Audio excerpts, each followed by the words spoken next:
not a breath of wind here. The ground in perfect condition. The sun is here. There's no fog. We're ready to go. Ah, magnificent. Well, I don't know what I'm doing here, but you need to be a Hawthorn player, I reckon, to be on the commentary today. We've got Dipper, a Brownlow medalist, Scotty, a premiership captain, and an All-Australian centre-half forward, afternoon Russell Morris. What a great introduction. Thanks, Drew. And look, I endorse Dipper's comments. I think the Western Bulldogs have got a great chance. Like, obviously surprising everyone being on top of the ladder, but they're a great side. They've got their taggers, and they're like Cocker Spaniels that will not, I suppose they're relentless, and they will not let Carlton have a sniff, I don't believe. Well, it's already on. You can see there Dent, the former Fitzroy player, pushing and shoving. He went down and gave Pearce one. Kernahan came in, and Croft is also there. So the boys flexing their muscles before the game starts. And the emergency umpire out there right in amongst that foursome in the goal square in front of the Heatley stand as we get underway here at Optus Oval. And they crash in. Allen wins the tap. Through Bradley it goes. The hand pass wide, but missed the target. West tackled when he didn't have the ball by Whitehead. And the free kick goes to Scott West. He comes on quickly to Grant. Chris Grant, a magnificent game last week with 12 marks and 30 possessions against the Saints. And Dimartina's done this all season. Coming up from defence. Inside half forward. Ooh. Darcy flies high but can't take the mark. Bursting out of defence, Hamill. Sexton back to Hamill. A fumble. Back to Michael Sexton. His kick towards centre wing. Southern gets rid of his opponent Murphy. Well, Dent just gets the hand pass away, but a chance for the Blues here on attacking 50. And that will be a ball up. Just looking at some of those players, I think they've got moulded stoles on. Soles, I can't believe it. It's a cracking pace. Hasn't gone further than the 50-metre line from both sides. Brad Pearce, late inclusion, replacing Silvani. Starting up in the forward pocket next to Kernahan. Dent unable to grab the ball. Liberatore, 150 consecutive games today from the beginning of 1991. Congratulations to him, unable to pick it up. Now it's Carlton Camporelli trying to dance around his opponent in Johnson. Now Whitehead has to force to kick around the corner. Jose Romero, no, Brad Wirra coming back from suspension. And Tony Liberatore's going with Brett Ratton and Bradley and Romero now. Whether Romero's going with Bradley or vice versa. Dipper, you got some info for us? Calling the Big Dipper. No, we don't. Matty Allen in front of the pack. Brett Ratton beautifully smothered by Scotty Wind. Paddled across. Luke O'Sullivan, the big rhino on the big left foot, drives it in towards the top of the square. Kernahan, one hand, unable to take the mark. In front of the Carlton Social Club. Johnson caught by Murphy. Great tackle from the Carlton forward on Johnson, putting pressure on, out of bounds on the full. Kick will go to Brett Ratton. As Scotty just mentioned, tagged by Liberatore. Ratton wobbles it inboard. Ordinary kick straight to Scotty Wine, forced to kick quickly. Now Chris Grant for the Bulldogs. Under a fantastic form so far, kicking 2 goals and 30 possessions and 12 marks last week against the Saints. Now to Allen. Inboard, we've got Darcy. Plenty of time to steady. Goes for the Wormburn, looking for Minton Connell. Body in front, plays it well. Good pressure from Hamill. Carlton defence. Too strong as Romero tries something clever. As we cross down to Dipper. You got the microphone now, Dipper. Yes, for Carlton we've got Simon Beaumont, Matthew Hogg and Jacobs Anstey. And for the Western Bulldogs, Tyson Lane, James Cook and Adam Contessa. And they're all on the bench, and Crediok going with Koutafidis. McKay is on Smith. Dimartina picking up Williams. Throw in. Bulldogs in attack. West. Good hand pass out. Hudson kicked 4 last week. Centering pass is good. Wine 45 metres out right in front. This might test the big fellow. He's not the best kick in the world. Is he going to look around for an option? No, he fancies himself. Scott Wine, the Bulldogs captain, kicks from about 48. Won't make it. It's away to the right. Oh, it's kept in by Allen. Could be dangerous. Exactly right, Drew. He should have gone to the boundary line with his big fist or pushed it back over the goal-scoring line. They're very lucky to get away with it, Carlton. So Peter Dean will take the kick in. He goes short to the back pocket to Manton, who once again has had a top season, Glenn Manton. Just the 1 score on the board, a rush behind of the Bulldogs. Just outside the 50. Bradley taken out by Liberatore, and Bradley will take the free kick. Yeah, a bit of a crude tackle then by Big Libber, a little Libber, a big-hearted Libber. Bradley, sensational form last week against the Eagles. Kicked a telling goal late in the last quarter, under a lot of pressure, but the sign of a champion with 36 possessions. And maybe an early favourite for the Brownlow is Hickmont. Beautiful pass to Kudafides on centre wing. Kuda elects to kick long inside 50. Pearce underneath it. Kernahan bustled out of it beautifully by Croft and also Southern. And the former taking the mark. He has options wide. Darcy plays on quickly. The running Hudson, taken out of it by Hickmont, interfered with as Hudson was going for the mark. I think he grabbed, according to umpire coach, grabbed his arm. Inboard, he's got Dent, who's come down from the back line. Can't mark Sexton. Good pressure now. Peter Dean, one of the stalwarts of the Carlton side, holds the defence together. Not a very good kick. Chris Grant, who's covering a lot of ground so far in these first 5 minutes, and a beautiful pass out wide to Rowan Smith. Right half forward for the Bulldogs, kicking down the hill at Optus Oval. Great conditions, sun shining, no breeze. Minton Connell on the burst, unable to take the mark on the chest. Really? Chest marks like that, Scotty, you don't usually like to drop those. Under pressure. Carlton defence again. Pearce. But the whistle is blown. There's been a holding against Carlton. Free kick will go to Daniel Southern. Doesn't like Danny, likes Daniel. Now Dent down from half back. I think Pearce's man. Looking for Minton Connell. Execution. Not that crash. Beats them all over the line. They're very precise when they're going forward, the Western Bulldogs. They do chip it short, waiting for that opening to appear.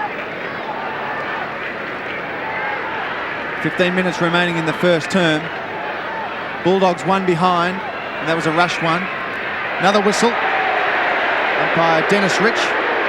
Free kick against Scotty Wine in the ruck will go to Matty Allen. No, Greg Williams.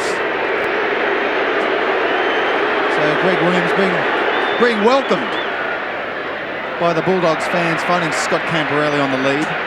Just short of centre wing, plays on quickly. Low trajectory kick. Execution not very good from both sides as Chris Grant dances around a couple of opponents, kicks it straight back to a Carlton opponent. They might as well be waxing at lunchtime at school footy. Oh, excellent, Greg Williams. The pass. Pearce kicked 4 goals in the 95 premiership side and nearly a close on best on ground performance as Darcy comes over the top with a beautiful mark on the half-back line for the Bulldogs. Carlton have nobody in their 50-metre semicircle. Forwards well up the ground.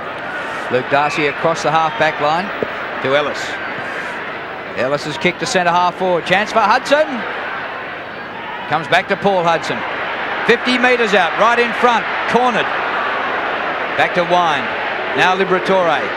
Kick smothered by Sexton. Libra again. Kick goes very wide. McKay playing game 50 today. Led the Blues on. Sees the ball over the boundary line. About 60 metres out from goal. I think they're all feeling the pressure at the moment, Drew. A lot of kicks going off the side of the boot and also under the hammer. So it's a great start from both sides. Dimartina picking up Greg Williams. Libba shadowing Ratton. Grant has been prominent early. Well played, Chris Grant. 35 out. Shrugs the tackle. Terrific hand pass. Smith. He got their first goal last week. This time he's off target and out of bounds on the full. In fact, Smith got the first 2 goals for the Bulldogs last week against the Saints. Real utility, plays down the back line, cross midfield, ruck roving, now playing across half forward. Aaron Hamill to bring the ball into play. Unusual start to this game. We're past the midway point in the quarter and we've had just 1 point, which was rushed. Camporelli looks for support from Dean. Kicked by Dean short of half forward. It was meant for Kernahan, but Brad Wirra stood his ground beautifully to take the mark. Credit giving Kudafides a bit of hurry up behind play. The running Dimartina receives the Wirra pass. Long kick from Minton Connell. Good pressure from Manton. Overrun the ball. Was the Footscray? Who was that? Allen. Now Camporelli, clever.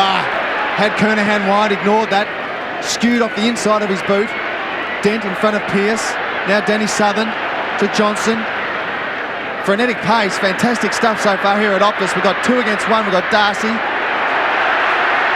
Oh, great tackle on Kudafides by Smith. The State of Origin representative for Victoria did well. Manton now for the defence of Carlton. Hickmont under a lot of pressure. Kudafides this time, the big arms, big hands, wrapped around the Sherrin, just short of centre wing. The Bulldogs one behind. Carlton no score. The big pack flies. Southern the big punch. Great teamwork from the Bulldogs, allowing Dimatina. An excellent tackle from Murphy. Great stuff. Carlton forwards tackling. As He actually ran too far with it then, Dimatina. Should have been penalised. Great work, especially from the forwards. Putting a lot of pressure at both ends of the ground, reflecting in the scoreboard. One behind to no score. Grant unable to do anything with it. Now McKay under pressure with the left foot. High. Big pack.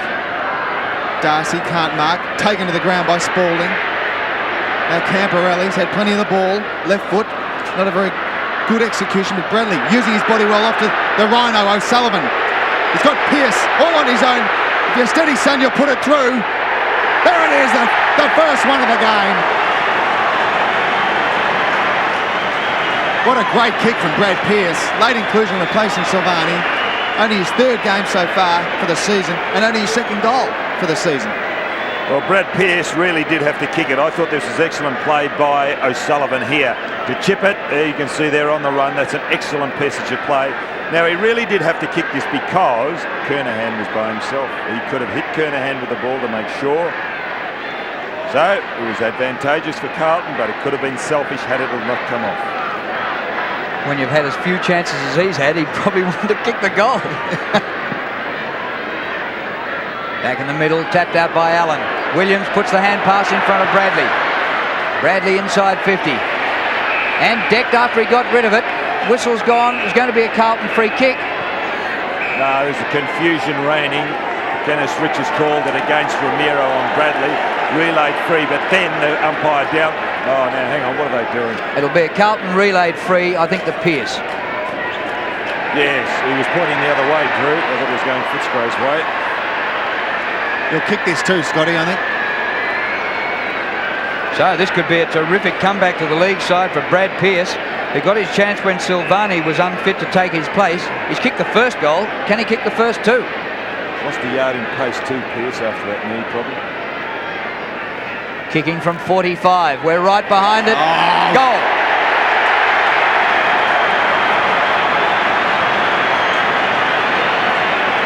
Well, his second.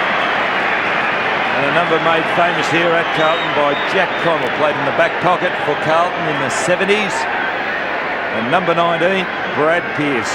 Actually, he ran out to the left, came back in, up to the right, and the ball straightened up. It was a good effort. A great start for the Blues. Under a lot of pressure, both sides in the first 10 minutes of this quarter, but two quick goals, telling goals from Brad Pearce, allowing the Carlton side to lead by 11 points. They go again. Out of the centre was Spalding off to Williams. Not a very good kick, but looking for Kernahan, keeping in front of Croft. Using his body well, big sticks, the captain. O'Sullivan sweeps it out to Whitehead. Desperation from West in defence for Futcho. Craig Ellis. Croft throws it on the boot. But there's a whistle. Umpire Mark McKenzie. He's picked a free kick to the Bulldogs. We'll go to Ellis. And he held after he got rid of the ball. Just recapping of what's happened so far. Brad Pearce kicked two excellent goals for Carlton. The only two goals kicked for the quarter is Wind is spoiled by Allen. Spalding to Bradley. Whitehead moving the ball well. Carlton. Now Williams keeps his footing. Slips around on the left boot. Wonky kick, but the man in front, his call was play on, was touched off the boot. Now the free kick will go to the Bulldogs. He's pinged him for holding the ball. It's probably a mark in the first place. Southern plays on quickly. He's got the running Dent centre wing. They go wide, the Bulldogs. Now they're looking to go inboard. Not a lot of options. But Chris Grant provides one for him. Their skill out is from half forward. Their skill is very precise, the Western Bulldogs, when they go forward. Grant steadies the game down. Been a cracking pace. Oh, beautiful pass. Unfortunately, it wasn't taken by Darcy. Now for Dimatina, directly in front. The Bulldogs first. No, it's not. One behind. As Terry Wallace. And the Bulldogs need a goal. A lot of pressure so far. With 10 minutes remaining in the first term, it's two straight goals for the Bulldogs, two straight behinds. Greg Williams kicking in. Gained some ground towards the outer side looking for Hamill. Darcy's his man. Darcy ran straight past him. Hamill. Bit slippery the surface after a foggy start to the day. Dean tried to centre it. Kernahan on a long lead. Croft. He just palms off Koutafidis. Long kick by Croft. Allen caught behind. Sexton, great mark. Michael Sexton's clash today with Chris Grant should be one of the highlights. Both been in supreme form. Murphy couldn't mark. Ratton, Liberatore, wearing him like a Carlton jumper, and forces the ball up. Libba, the leading tackler in the competition this year and for every year for about the last 10, and remarkably playing his 150th consecutive game.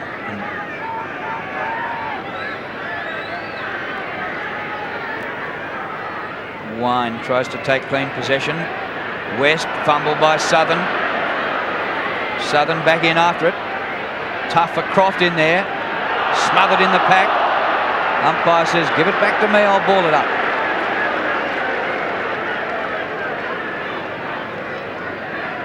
Craig Bradley has had a superb season. Could he cap off a magnificent career with the top individual honour? Fair bit of the betting says he can. Close to the boundary line. Scooped up by Cretiuk to Johnson. His man's Camporelli. Marked by Grant in front of Sexton. Chance for the Bulldogs to get there first. Oh, poor kick by Johnson, who followed up and kicked it into the crowd.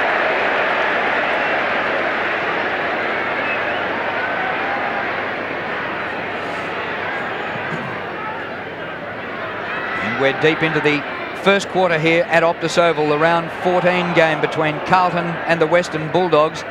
And stations just joining us, you haven't missed all that much, as a matter of fact. We've had just 2 goals for the game, and the Blues have kicked both through Brad Pearce, who was a last-minute inclusion in the side for Stephen Silvani, who had to miss because of a virus.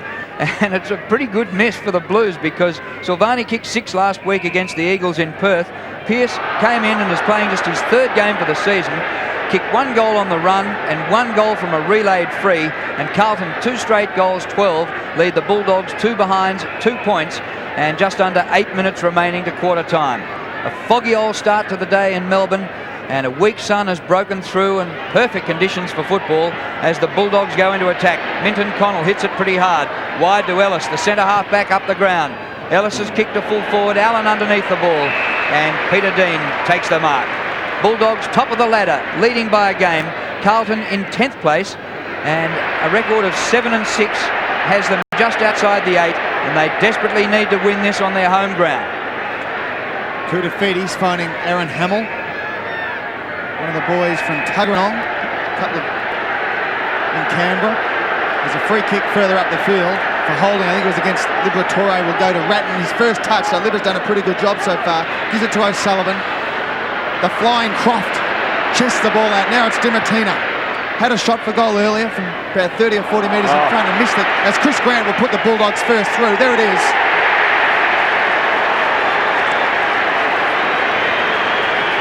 Grant is riding a wave. Chris Grant, 30 possessions last week, 12 marks, 2 goals, and an excellent goal by the Bulldog. And showing the skill of Dimartina, not normally a right foot kick. And there, was it intentional? It was a good passage of play if it was. An excellent anticipation by Minton Connell to let that ball go through, realising that Grant was running through on his right. And he snapped a first and good goal for the Western Bulldogs.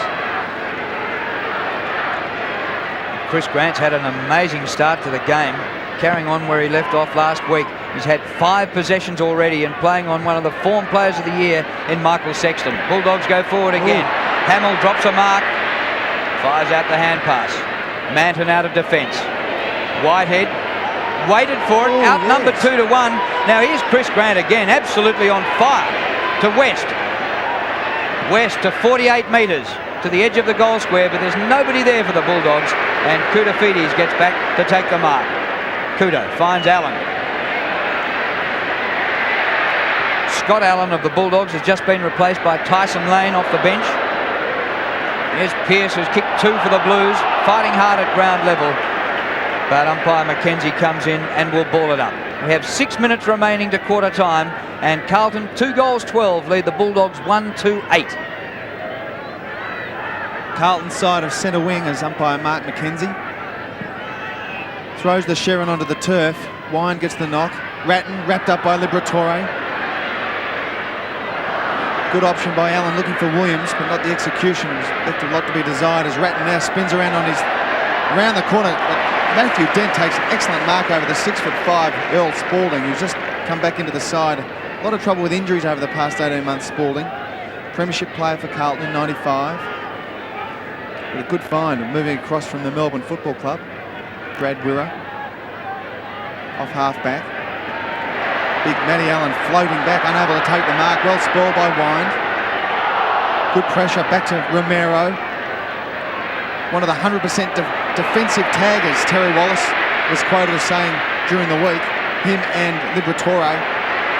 Now good work from the Bulldogs. Dimatina, one of those runners off half-back. Looking for Grant. Hudson taken without the ball. Play on's a call. Hickmott finds Hamill, centre of the ground at Optus Oval. Having to shield his eyes, there's a bit of a sun breaking through the high cloud. Kernahan on the burst, out from centre half forward, taking an excellent mark in front of his opponent Croft, just inside the square. Take a couple of kicks to score. Just chips it short. Pearce unable to mark, maybe a lack of bit of match practice. He's kicked 2. Whitehead well smothered from Croft. Taken high is Camporelli. Woohoo! He's okay. And reported. Directly in front of the Carlton Social Club. Probably the last place you ever want to be reported for an opposition player. You get away with that once. It's unbelievable, isn't it? It's not as though he came in to absolutely king hit him. Pretty tame, you think, Scotty? Oh, tame. Might as well hit him over the head with a tram ticket. Scotty Camporelli will have a shot from about 55. Doubtful whether he'll make the distance, so there's a lot of movement up in the Carlton forward line. There's Kernahan, Pearce, Hamill. Top of the square, big pack, Hickmott. Ellis caught by Kernahan. Excellent tackling from the Carlton forwards. We saw a great tackle earlier from Justin Murphy, but Dipper, you were right in front of that one. Yes, Russell, the umpires have been told this week to give free kicks away to opponents who mishandle their opponents 50, 100 metres away from the ball. So be aware of those close checking players as Carlton kick another goal here through Camporelli. Carlton's third. Good call, Dipper. There's an excellent setup by Kernahan. Flicked it across to Camporelli, who just ran into an open goal square. Well, that's how much it hurt him.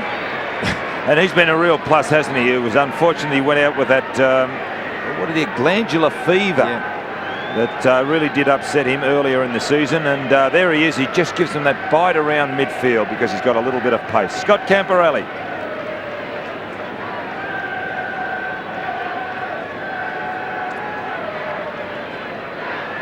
The Blues on target, 3 straight. The Bulldogs 1 goal 2.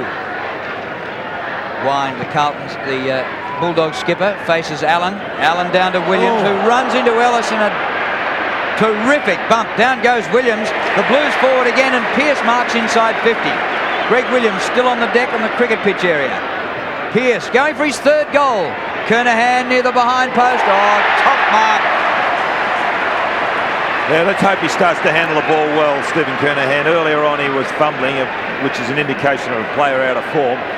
But just getting back to that Williams-Ellis clash, teams nowadays leave the front end of the square open, not allowing that situation to happen.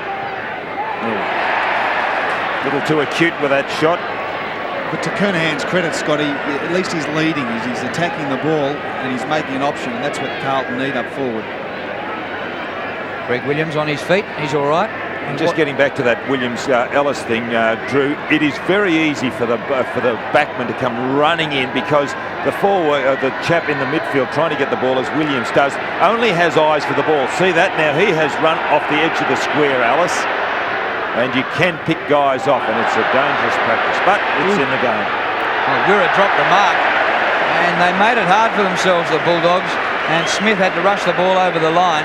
And Diesel went and told him too, Drew. He's he's telling him how to do it. Well, a minute ago he was telling the umpire how to umpire, now he's telling the opposition how to play. He's allowed to. He's won 2 Brownlows as he spins around now. He's got moulded soles off to McKay. Round the corner, smother. Excellent work from McKay again on the second effort. Carlton are revitalised after this game against West Coast last week in Perth. Magnificent win by 7 points as Scotty West under pressure, showing signs, dribbling the ball along the ground. He had not many options as McKay has come down from the forward line. What an excellent effort from Andrew McKay on his 50th game today. Great stuff. Michael Sexton on Chris Grant and Jose Romero following up on Bradley. McKay's 100th game today, I apologise. I thought he'd been around a lot longer than that.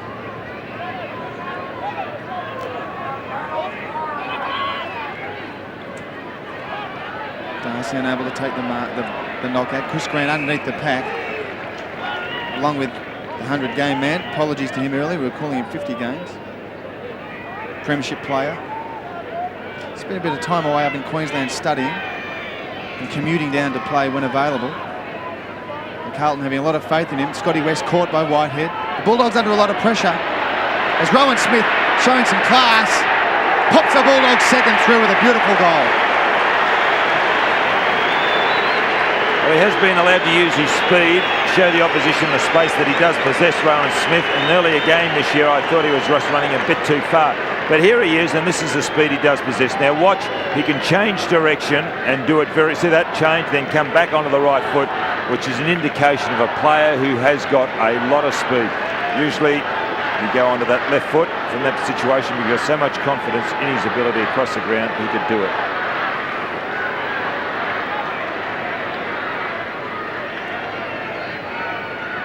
Well, the Bulldogs matching it with the Blues in still conditions. There's no wind advantage to either side, but the Blues' accuracy has them up in front. Williams taken out by Dimatina, his man, before he got the ball. Dimatina saying he had it and was in the process of handballing. But Greg Williams take the free kick. Coming up for his 6th possession. Dimatina's had 4. Kick by Williams just short of the 50. Excellent mark to Johnson. Dent. Now Croft is running off Kernahan, and you can pick out a weakness in Stephen Kernahan if you really run him around at this stage of his career. Kicked by Croft, inside half forward. It's there for the Rovers. Dimatina pumped the ball forward. Hudson tries to thread the needle, across the face of goal, and out of bounds on the full.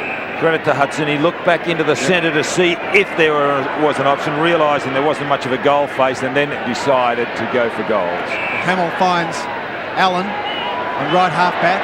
We'll hurry up. There's a bit of time. Elects to bounce the ball. Maybe he didn't have to do that, but players seem to think they need to bounce it if they run 5 metres. As Darcy chips in and takes a good big man's mark. Tyson Lane promised a lot for the Bulldogs a few years back. Played about a handful of 10 or 12 games. Only his 2nd this year. As the high flyers, no one can mark Williams. Butters up and takes the crumbs, kicks it wide. Foot race, the 2 speedsters of the game, Camporelli and Johnson. And Liberatore is in there with a nice little short arm jolt to the footy. I really do think that Johnson should be penalised. It's Camporelli there making play and just being retarded. Well, that's one of those issues, Don, that's it's always going to be a grey area, the holding the ball, holding the man issue. Difficult to clear up. That's why footy's such a great game. It's O'Sullivan to Williams. Big Diesel's now starting to get a lot of the ball. Excellent hands from Murphy off to Koutafidis through the centre of the ground. Big lead up for Carlton. Run over the ball was Pearce. They're all beaten by the siren. Scotty West gets a last stat. Been an excellent game. It's Carlton 3-1-19 to the Bulldogs 2-2-14, but the first 10 minutes was a desperate sort of stuff. Both sides under a lot of pressure. Kernahan, the old age showing. Drew, you mentioned that he was chasing Matthew Croft down the wing, and I think he's sort of feeling that old age there, trying to get some air in or trying to do something, I don't know. Stretching his back or his hamstrings. is the captain. Attention, ladies and gentlemen, could the following people So it's please Carlton. report in the social club reception? Quarter time, We have 3-1-19, Joe Cook of 5-point leaders over the Bulldogs, Greg Holly of 2-2-14. Turner, and if Jennifer Carey of Ringwood could please go to the ground manager's office in the Gardner stand. So it's Joe Cook of Brunswick, Greg Holly of Turner to the social club reception, and Jennifer Carey of Ringwood to the ground manager's office in the Gardner stand. Thank you.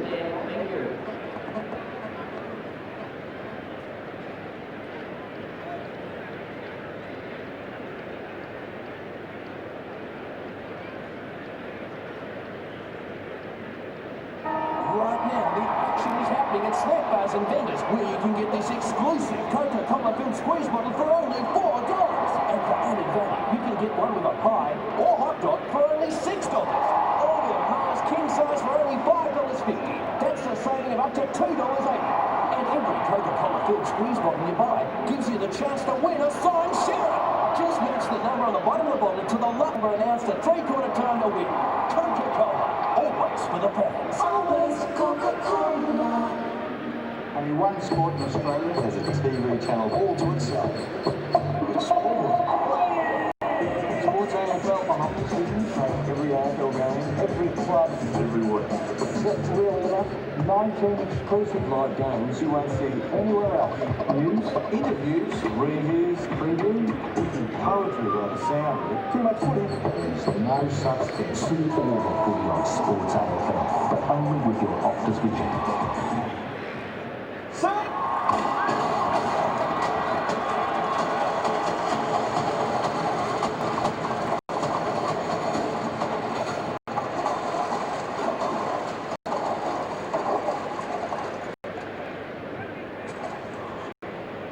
If glasses or contact lenses are cramping your style, you may be able to throw them away forever. See Dr. Mark Meadownick at the Meadownick Laser Clinic, Epworth Eye Centre. Phone 1-800-673-937.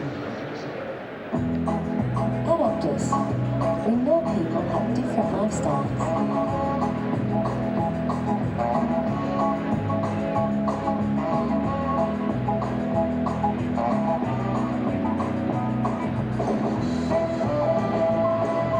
We've developed a range of mobile phone packages.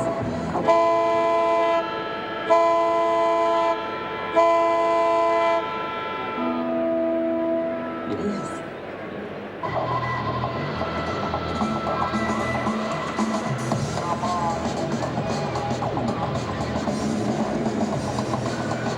Because I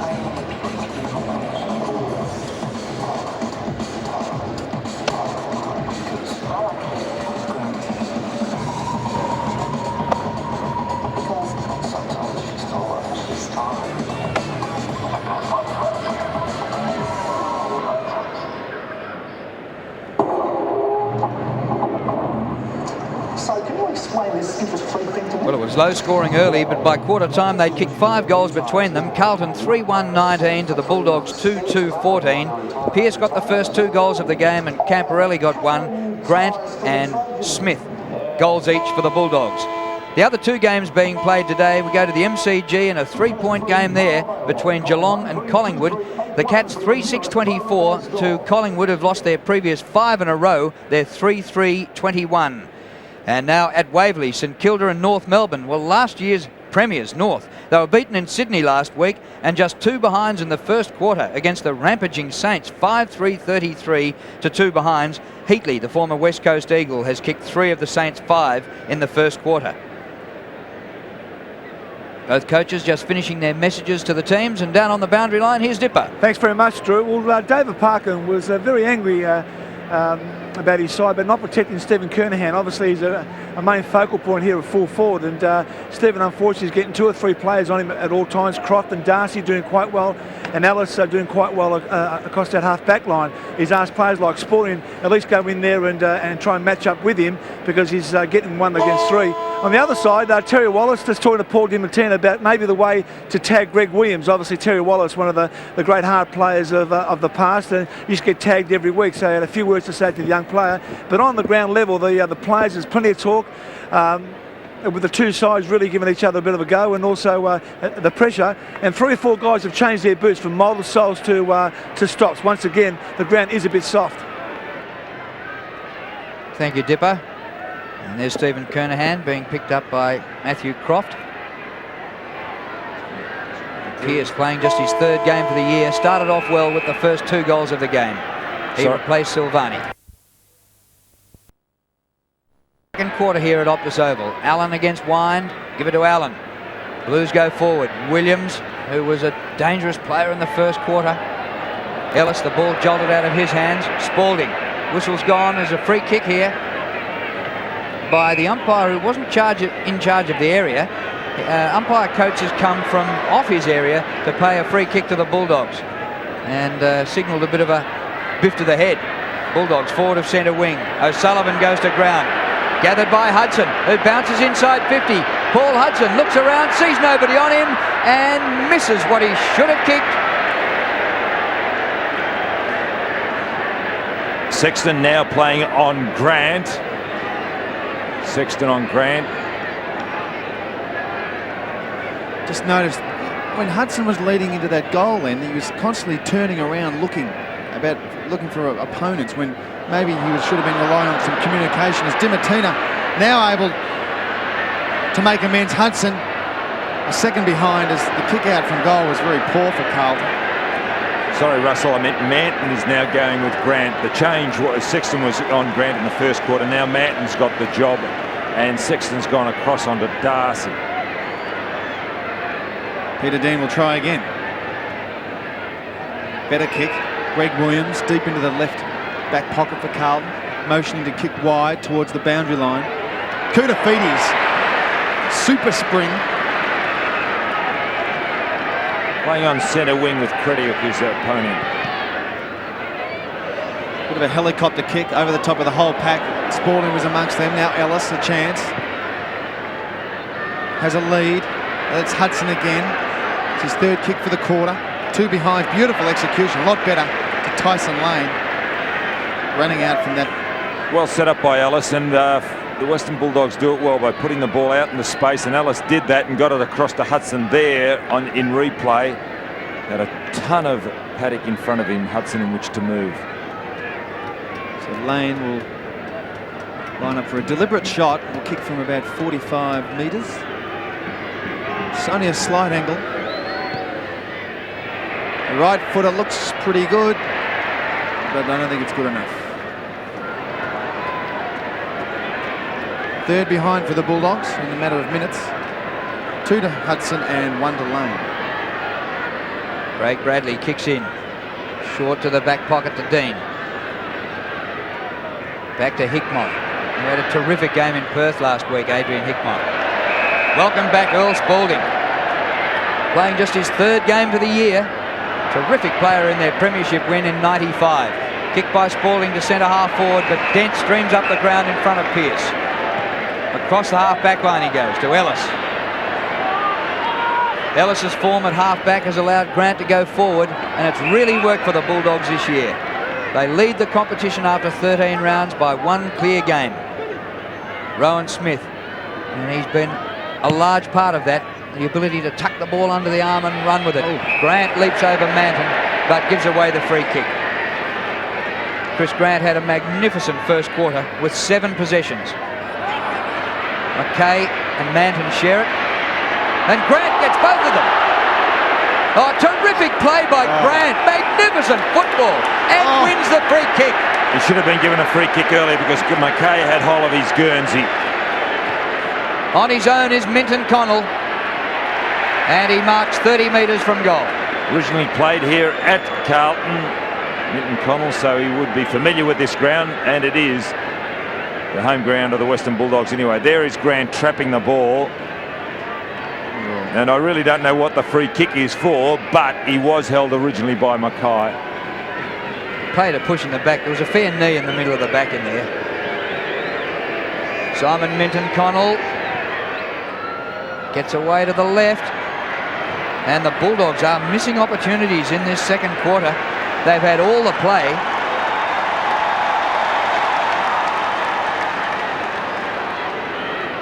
They're changing their kickers. Bradley before, now Williams.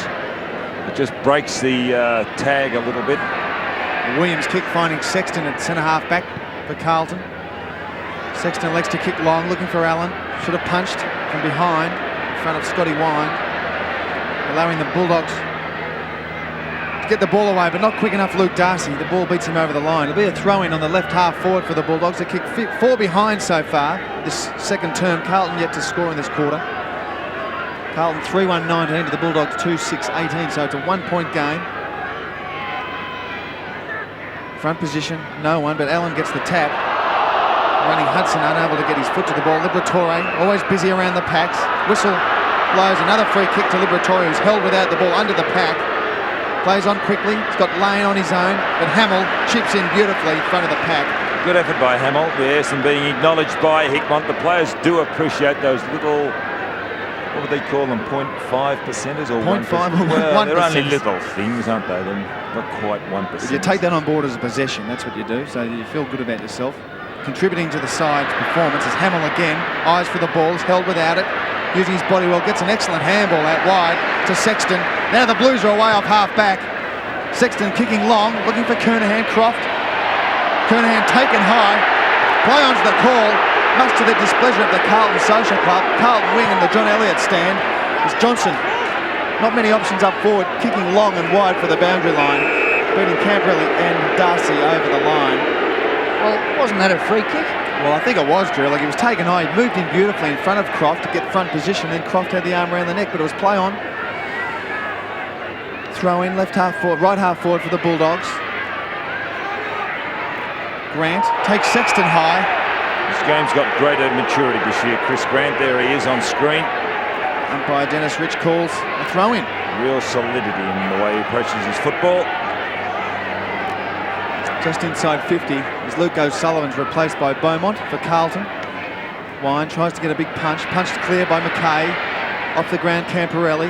Wirra gets a handball away, but interception from Camporelli. One of Carlton's best. Just when you open your big mouth, it lets you down.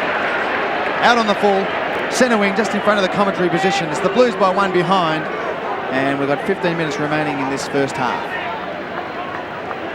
There's Carlton scoreless in this quarter, and the Bulldogs have kicked just 4 behind. Most of the attack, Kutafides front of the pack, gets out of trouble, back to Bradley. Close to the boundary line, this too.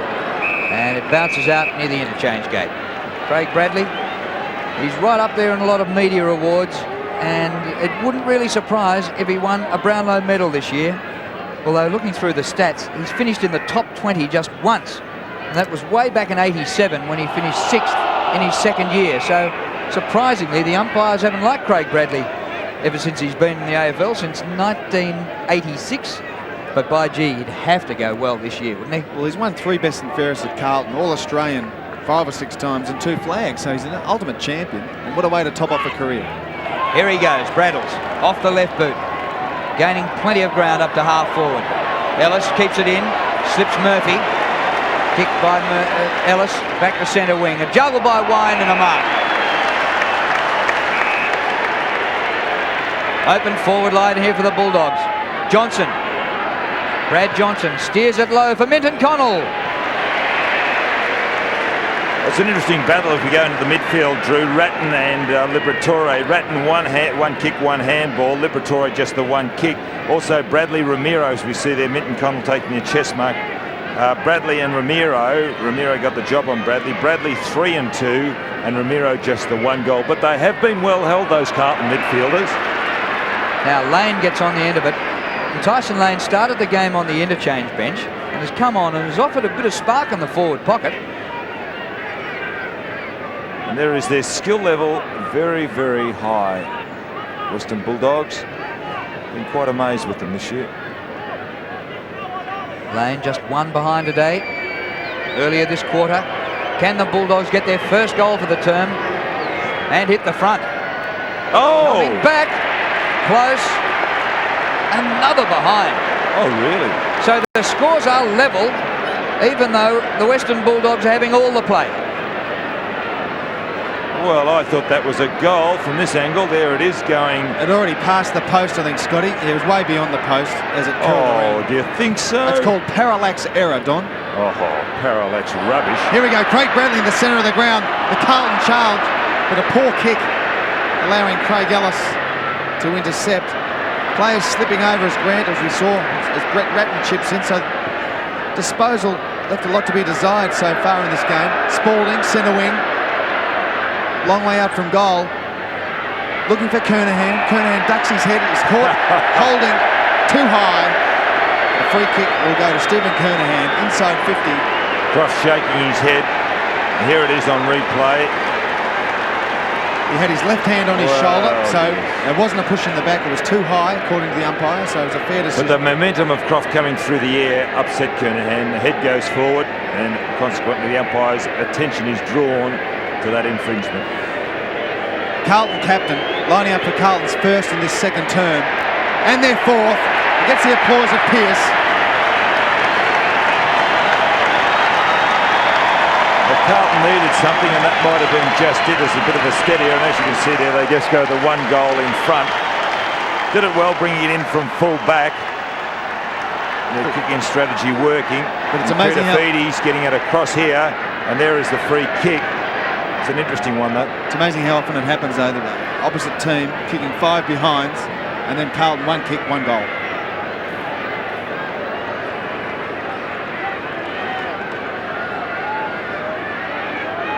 Blues by 1 straight kick. Amazing.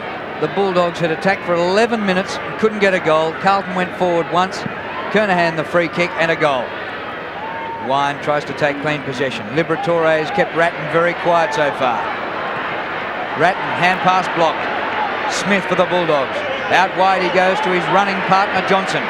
Johnson's kick. A dive by Crediuk, couldn't quite take the mark. Heavy dew in that part of the ground. You can see there the shadows of the stand protecting that, and consequently it hasn't dried out. Heavy dew still on the ground here at Optus Oval. Yes, the fog in the city didn't lift until after midday today. Very strange start to the day. Grant another possession. Inside 50. Hickmott and Hudson, the 2 9s. Sexton in support. Kick by Sexton. Back to centre wing. Oh! Mighty leap by Murphy. Crediuk the hand pass to Liberatore. He puts it out in front. Lane again. He was pushed into that by Hamill. Hamill should have concentrated on the ball. Lane looks like one of those players that could go to fat very easily. They'd really have to watch his diet. And there he is. Chunky little fellow. Well, he started on the bench and has come off, and this will be his 6th kick. So he's done some good things. He's done everything but kick a goal.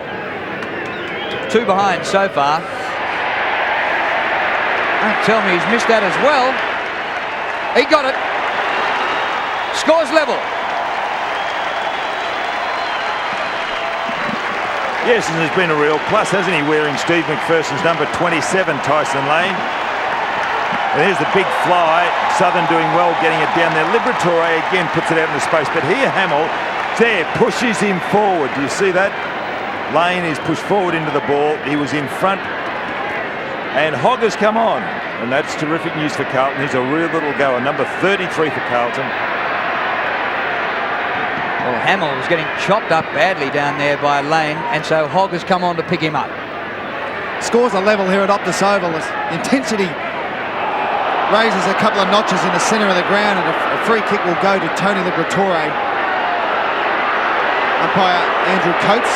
Well, that fooled everybody, but the Carlton guys all ran forward anticipating it was their free kick. Libba tagging Brett Ratton, looking for Grant.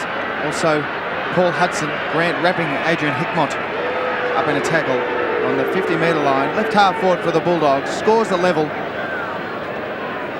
Inaccurate kicking from the Bulldogs. They've kicked 1 goal 5 this term. Carlton just 1 straight kick from Steve Kernahan. Bradley held without the ball. But the free kicks seem to be going the Bulldogs' way so far. Haven't looked at the stats, but just the perception so far. Umpire Dennis Rich. Approaching 250 games as an umpire. As Brett Ratton is wrapped up by a Bulldog opponent. It must be Libba.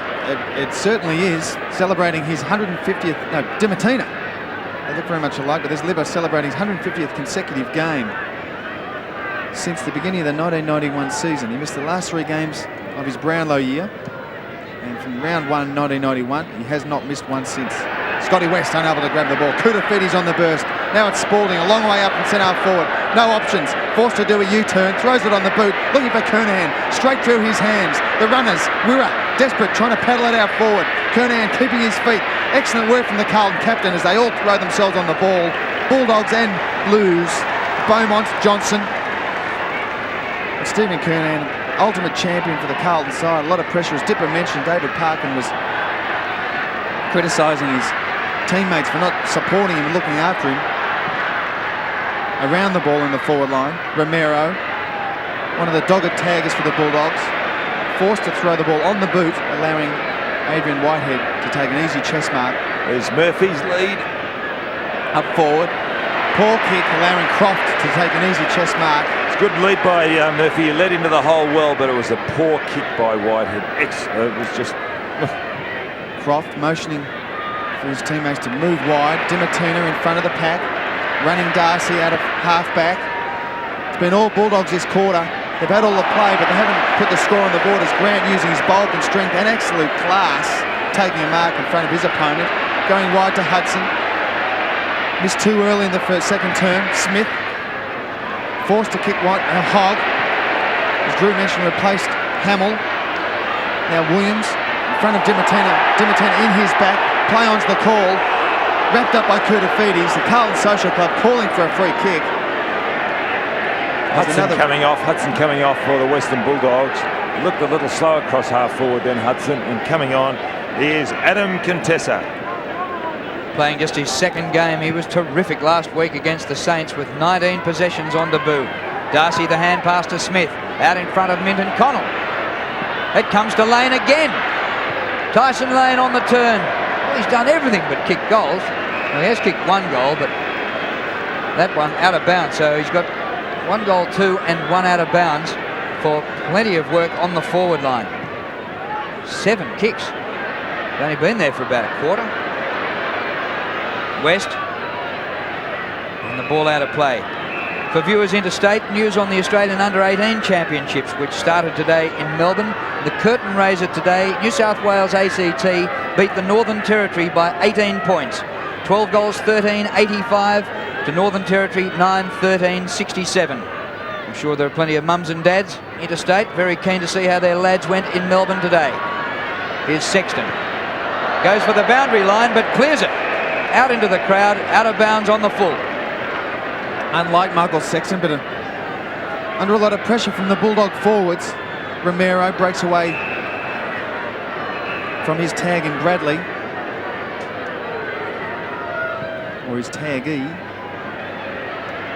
Oh, excellent. Mark attack now, an easy goal to Darcy. Lucks a fortune for the Bulldogs. Well, you don't often see that. A player left by himself, the ball spills out. And it was Darcy in that situation. Here's Romero sending the ball high. The pack fly here. Bang, ball to ground. There is just socket off the ground. That was Lane, Don. It was an excellent effort. And Sexton in front, backing himself. A little bit of luck in that situation.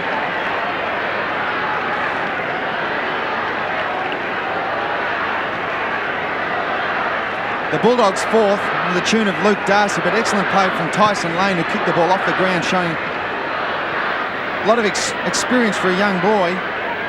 Moving the ball forward for the Bulldogs. Now it's Carlton conceding ground. Bradley breaking away from the Romero tag, but forced to kick under pressure again, although he wasn't under pressure, but the execution suggested so, as Wirra takes an easy ball and finds Johnson wide, just short of centre wing.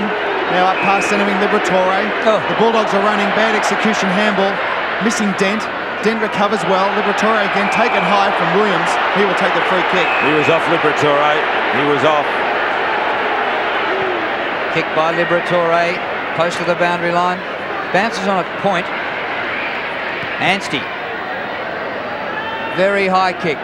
Virtually no distance. Darcy, great mark.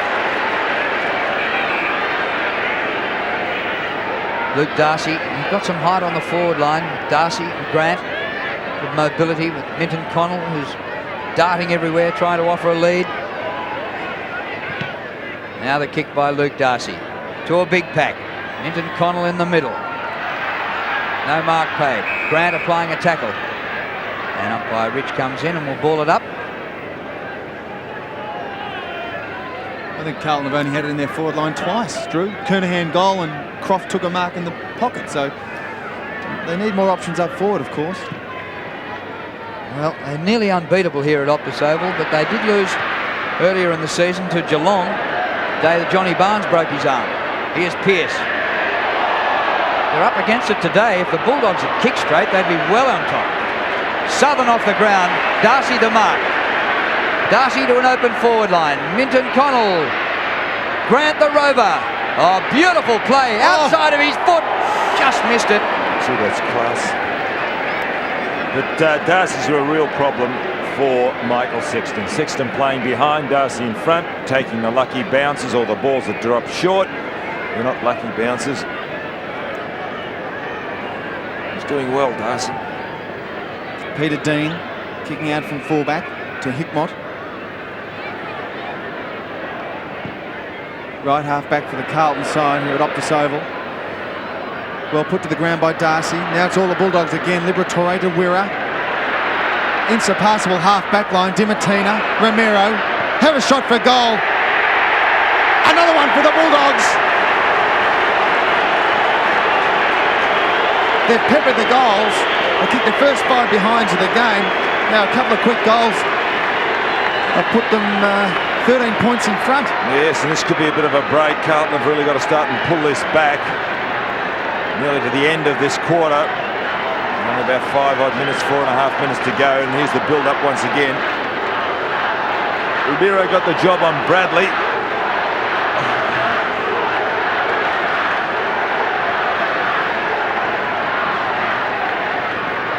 Well, the Bulldogs absolutely flogging Carlton in this quarter. And should have been by more. Oh, well Ratton done. takes it from Allen. Bradley kept going. Great play by Craig Bradley, but offline with the kick. And through for a minor score. Leads the competition in possessions, Craig Bradley. And 10 so far today. Now this is interesting too. Smith's going down there. Smith's playing half forward. He's going down to do the kicking in. He's a man of many parts, isn't he? Maybe he's on the ball now. All the Playing players bar midfield. 4 are in the defensive half of the ground for the Bulldogs. 4 players in the Bulldogs goal square, and that's all. Southern told to play on. Fires out the hand pass to Wirra. Back from a 2-week suspension. Kicked by Wirra, short of centre wing. West. They're playing with commitment, the Bulldogs. Just haven't had the finishing today. But they keep being underestimated by everybody, and here they are leading the competition by a clear game and giving it to Carlton on their home ground. Well, this is their home ground too, so there's really not a home ground advantage, is there? I think it just reflects in the preparation that the Bulldogs match committee and Wallace and Royal and others have shown, and a bit of commitment as Bradley on his left foot under enormous pressure. Paul Dimatina. He set himself like kick to kick at recess. Forgotten man a couple of years ago, just taking a specky over the top of the pack. Matthew Dent fitted in beautifully since coming across from Fitzroy. Now Camporelli overruns the ball. Johnson shows the body commitment. Bulldogs under the pack. Scotty, the difference between these two teams sharing it as a home ground is that Carlton train here. Now, the Whitten Oval is a long ground and it'd be totally different from for the Western Bulldogs. Blues like it here. That's true, Drew. Romero, You, Don. good kick out of the centre. McKay showing class and courage, running with the fly to the ball. Fearless stuff. Manton under the pack. Under a lot of pressure for the Carlton half-backs. McKay and Manton. Ratton's tagged by Liberatore. Another job. A successful job so far for Libba. As we mentioned, 150 straight games.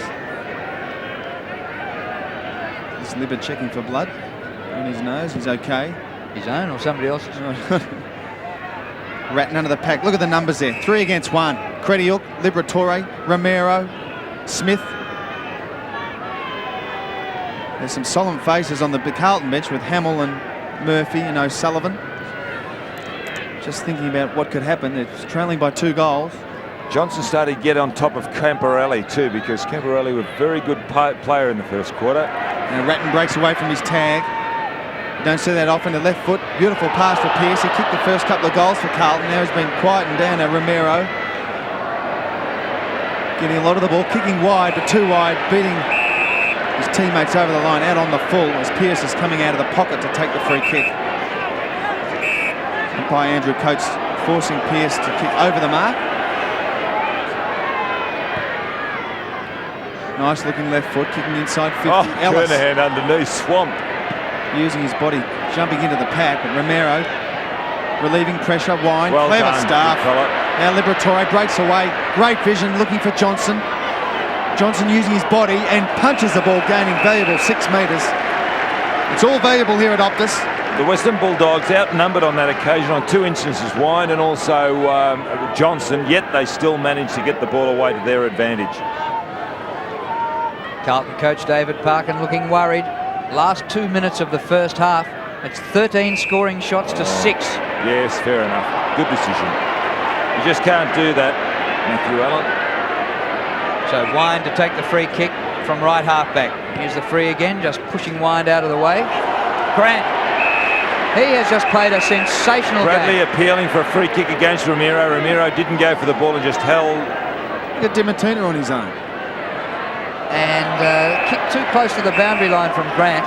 Fumbled over the line and will have a throw in. But Chris Grant, playing centre half forward, the toughest position on the field, 16 possessions before half time. I think he had 30-odd last week, didn't he? Yep, he did. Just been phenomenal touch. McKay, Camporelli, no distance. McKay playing his 100th game. Met by Ellis, but he kept it going Carlton's way. Well done, Johnson. West floats it back to Ellis. McKay, good tackle. That is holding the ball, or else deliberately out of bounds, which is what the umpire paid. Free kick to the Blues. Manton's now on Grant too, Drew, so Sexton's been taken away from him.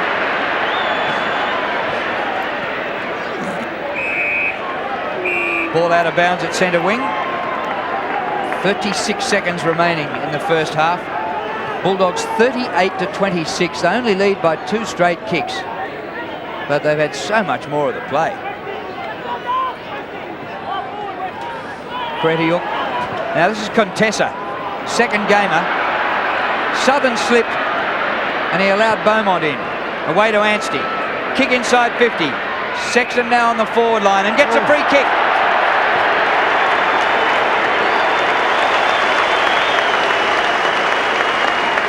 Well, Michael Sexton has been superb in defence, but not even he could quell Grant in the first quarter and a bit. Shifted to half forward. Not much in that free kick, I reckon. And he'll be kicking for goal after the siren. I don't know whether he's gone down following his man Darcy, Sexton, but he did have the job on Darcy. Straight kick could make it just 6 points the difference. It wobbles, it just falls over the line for a goal. Well, what about that finish? Carlton had just 3 scoring shots in that quarter. Kernahan from a free kick, Sexton from a free kick, both kick goals, and amazingly the Blues are still in it, just 6 points behind on. That's amazing, Drew, and that was the one that the Western Bulldogs really didn't want to concede, but Carlton really did require it, and they just dominated the Western Bulldogs that second quarter. You can see there Liberatore and Dean. The guys mouth off now. There's not the physical aggression that there used to be in football, so what they do is use their mouth and try and suck their opponent on. Here at Optus Oval, we see the Carlton side, 5-2-32, trailing the Western Bulldogs by 6 points, 5-8-38. We've got Con Mazzocca of Mooney Ponds. Con, you've got to go to gate 6. And we've also got Angelo Civilvalli from Ascot Vale, if he could go to the ground manager's office.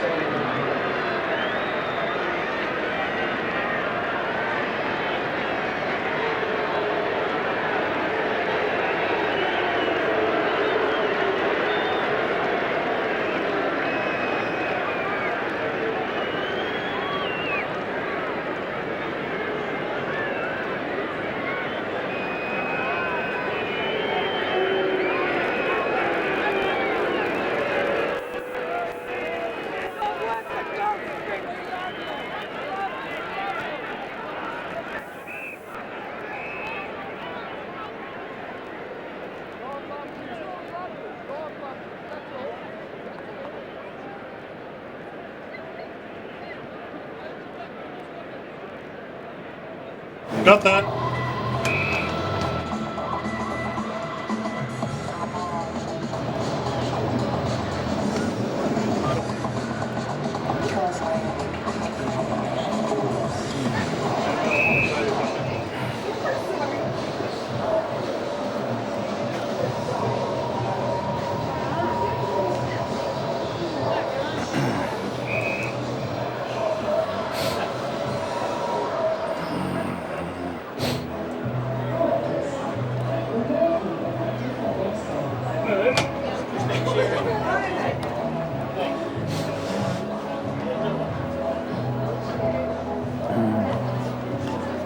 The other reason I said that Carlton had a stronger option on Grant.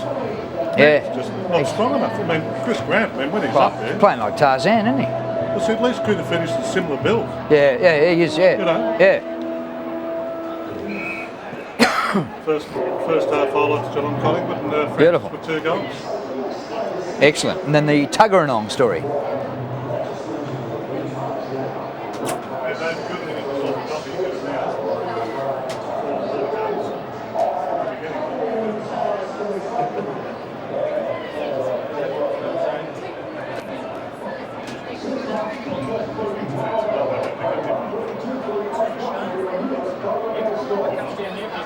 Do you want a tea or coffee? Oh, I wouldn't mind. Coffee, white and one would be absolutely magnificent. Thanks, mate. Thanks. Somebody said he's not a bad bloke, but Sensational. But he can't. Correct. No, I don't think. Well, Pearce is off too.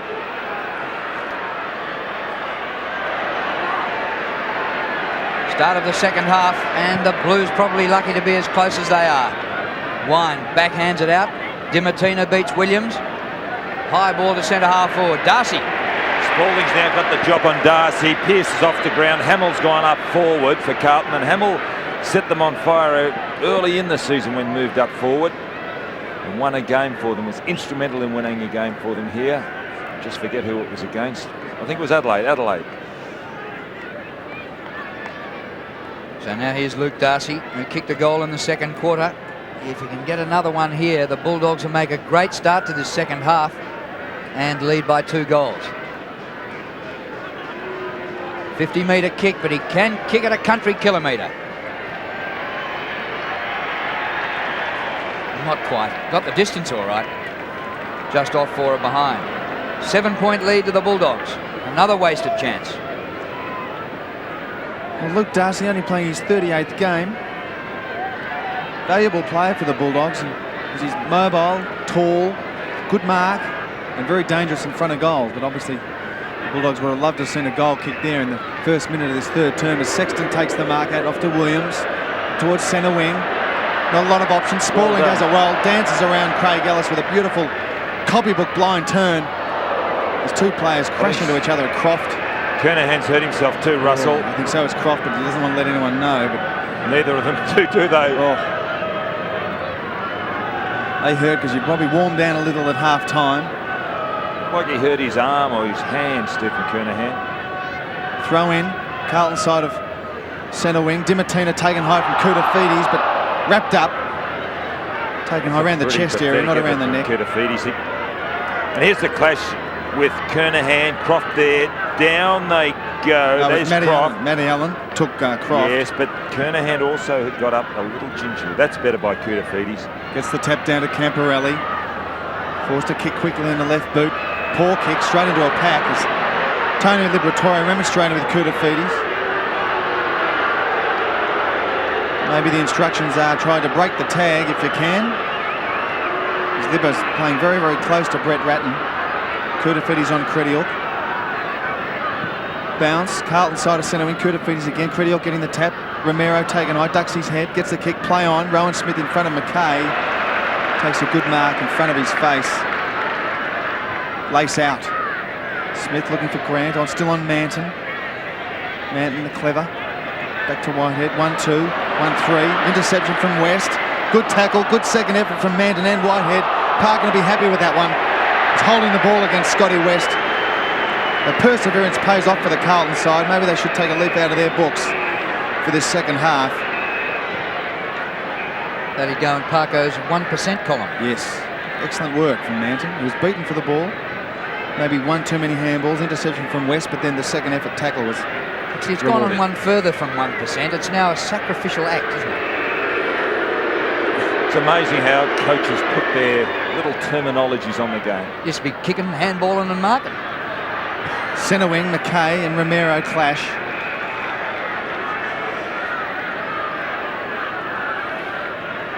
It's the Bulldogs by 7 points. He's played 3.5 minutes in this third term. Bulldogs led by 6 points at half time and Carlton led by 5 points at quarter time. As the ball's going nowhere, centre wing, Liberatore calling for the umpire. Maybe there was a free kick in there, but to no avail. There'll be a bounce. Umpire Mark McKenzie, 27-year-old Victorian. One final under his belt. Spalding, the big punch, gains 25-30 metres. West gets a good bounce and also driven into the ground by Whitehead. Play on's the call. Handball off the ground to Rowan Smith. Trying to dance around Spalding. Does it beautifully. Maybe he learnt that from Spalding earlier. Hogg, desperate stuff. Gets a fist to the ball.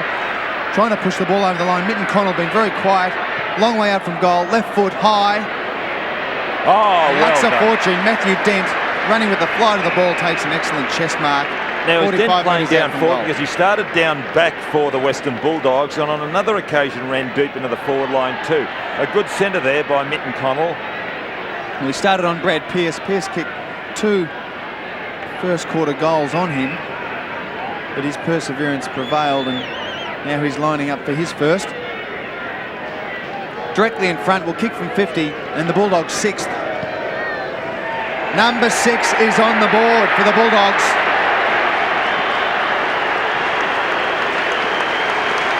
Great work from the former Fitzroy defender and on-baller and fit into this Footscray side beautifully. It's an amazing thing, isn't it, when you look at players when they kick for goal, how some players are able to kick the distance easier than others, whether it's a matter of timing. But we saw Darcy struggle, Wine struggle from the 50, but Dent did it so easily. And here it is, the setup once again. Could Williams have gone a bit harder?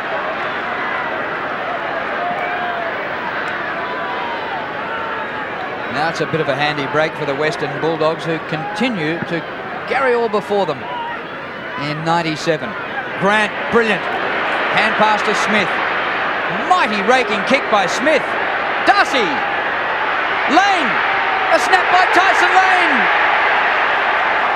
We'll have to wait. He's missed it. Well, he was only about 12 metres out. He's kicked 1, 3 and 1 out of bounds. Even though he's had a heap of the ball, he's had 9 kicks after starting on the bench. But Carlton have to do something to stem the tide here, because if the Bulldogs start to kick straight, they'll put a space in them. McKay.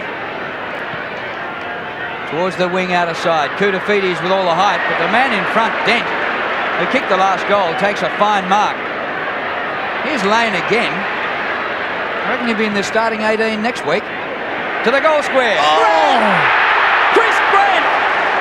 Magnificent! Yes, they're starting to do it well, aren't they? The way that Grant came in and hit the centre square, taking the ball out from Allen, which resulted in the previous goal, and this one here is just so positive in the way that he's going for the ball. Well, absolute certainty to get the 3 votes last week, and he's heading for another 3 this week, Chris Grant. What a display. Gets his second. Yes, wearing the number 3, worn by Alan Stoneham. And Teddy Whitten too. Ted Whitten at the Footscray Club. Chris Grant now bears that number. It's a famous number. And here he is. See, so positive the way he flew for that ball. He's never in doubt, was it? Man just a little too far in front.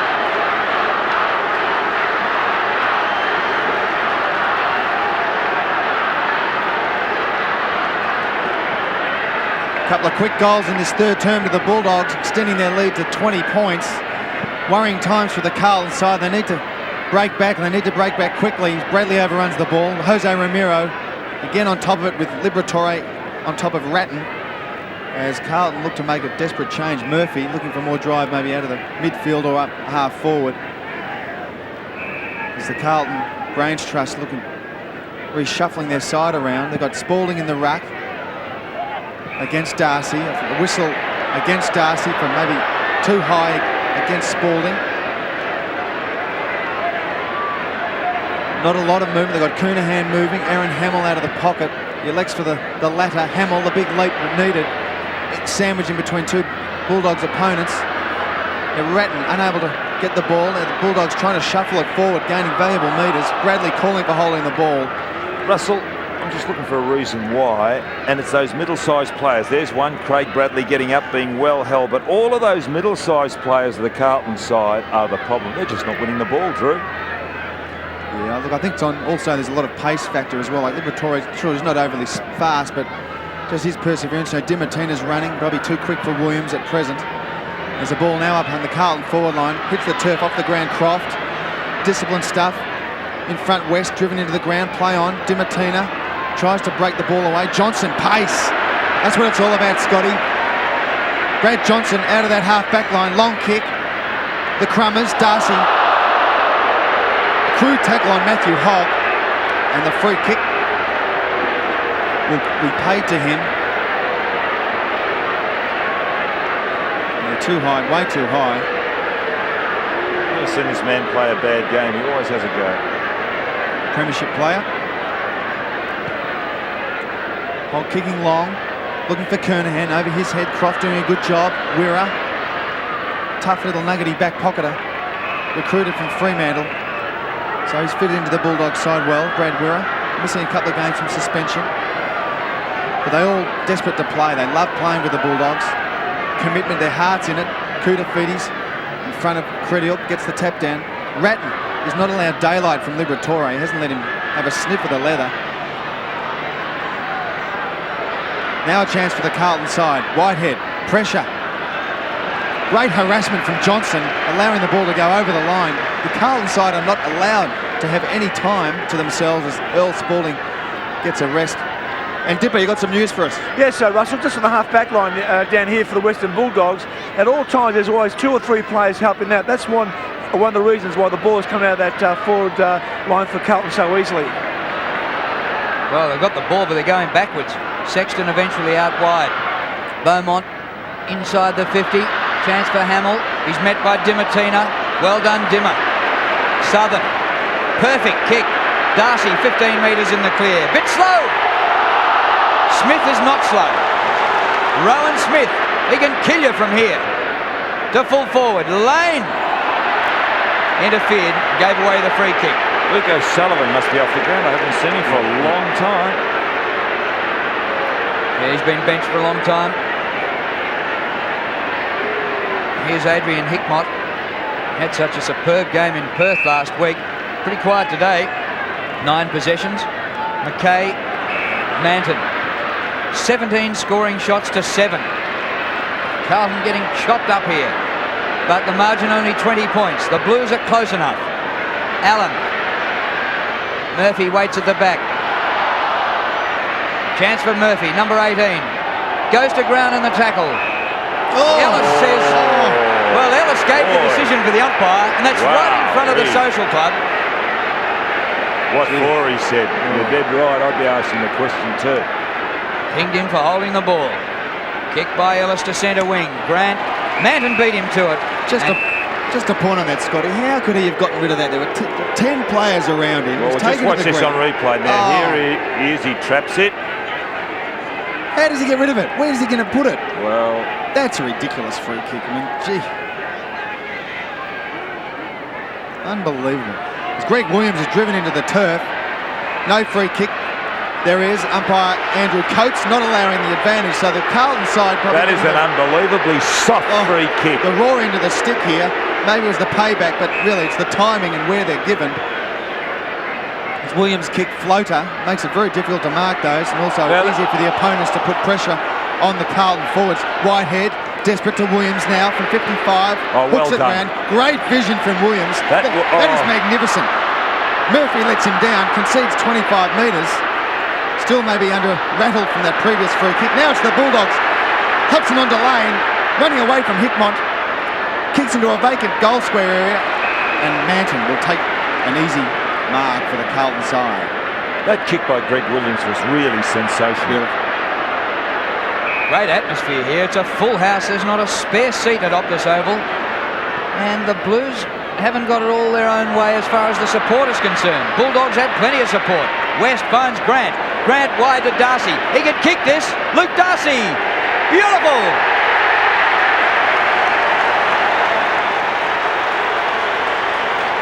His second, Luke Darcy, playing across that half-forward line. He's had a couple of opponents, and that was easy for him, wasn't it? The way that he finished that off. The turnover just a bit too high. And Footscray are so precise. There it is, 50, bang. And again, Grant getting involved, and a bad kick coming out of the back line by Dean to Hogg.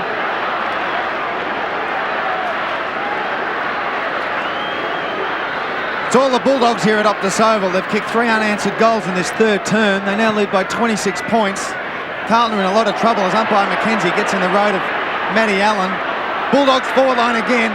Chance for another one, but Michael Sexton, experience and class prevails, runs out of that half-back line. Straight through the hands of Kernahan, recovers, throws it on the boot. Murphy. Good one grab. 15 metres out, will kick from directly in front for the Carlton side for a much-needed goal. Oh. Justin Murphy gone out for his first kick. Should be a goal. It is.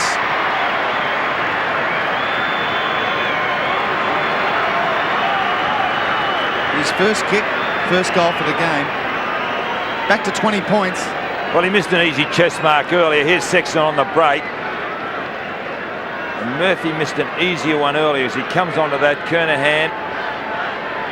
He was pushed into it by Croft Murphy, but then finishes off with his first.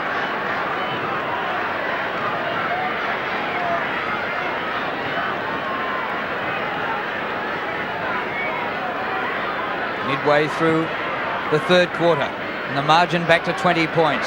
Wine to Liberatore, and little Libba getting touches as well as stopping Ratton. That's 12 possessions for Liberatore. Smith with his opponent McKay, the 2 number 5s over the boundary line, and the ball out of play.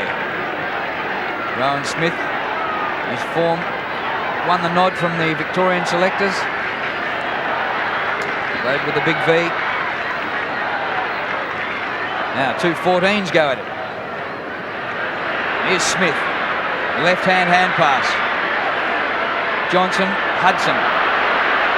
Back to Smith. Oh, he backed himself. Great tackle by Sexton. Advantage. It goes to Luke O'Sullivan. Just back on the ground. Fresh legs. Here goes the Rhino. He's kicked to half forward. Kernahan in the pack, but Wind, an excellent mark. The Bulldogs skipper. They look an irresistible force at the moment. Wirra the hand pass to West. West in a bit of trouble. Oh, it's tapped out. The Blues have it. Williams kick. Allen marks right in front and 40 metres from goal. Bit of fancy Dan stuff in the middle, and Scott West turned it over. And Mitten Connell coming off for Footscray, and James Cook is being replaced by another former Carlton player, Mitten Connell, James Cook. Number 1 prize recruit a couple of years ago, drafted by Carlton, just never lived up to expectation. Yes, played 25 games here with the Blues. I remember meeting him when he was recruited to the club, and he came into a function in his school uniform. Here's Matty Allen. Oh, it's a great kick. No, he's hooked it just a little bit. Yeah. They needed that. They really did need that. Reduces the margin by 1 behind as Mitten Connell. There's a rest. Who's going to do the kicking in? So they've left the ball. They left the ball in the goal square. No one's picked it up. So the actual timer doesn't start until Smith actually picks the ball up. So it's smart work from the Bulldogs. Yes, but he's playing what I'm saying is interesting. Certainly. He's playing up around midfield, half forward, yet comes to do the kicking in. It's a pretty good kick, straight up the ground, about 60 metres. And a good mark. As Manton has had his colours lowered by Chris Grant, but still has the class to take an excellent mark over a pack 4 deep. He's gone wide to Whitehead. 60 metres out, looking for movement up forward. Elects to kick to a pack situation. 1 against 3. Matty Allen over the top. Murphy trying to do something clever. Now the big Rhino dodge around 1. O'Sullivan will put it through.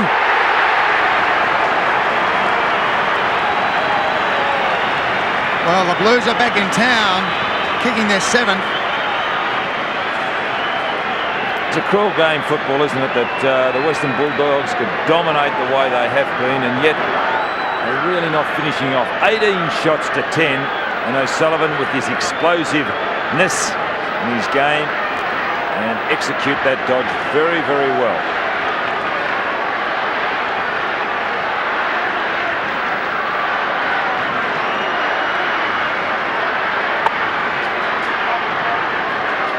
Well, the Blues have kicked the last 2 goals.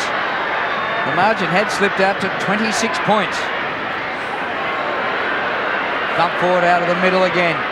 West goes wide. Dent coming to McKay. McKay, very well played. Beaumont round the outer boundary line. Too high for Kernahan. Ball sits at the back for West. Good support. Dimartino backed himself. Spun out of trouble. Kicks to centre half forward where Grant. Spoiled by Manton. Well done, Hogg.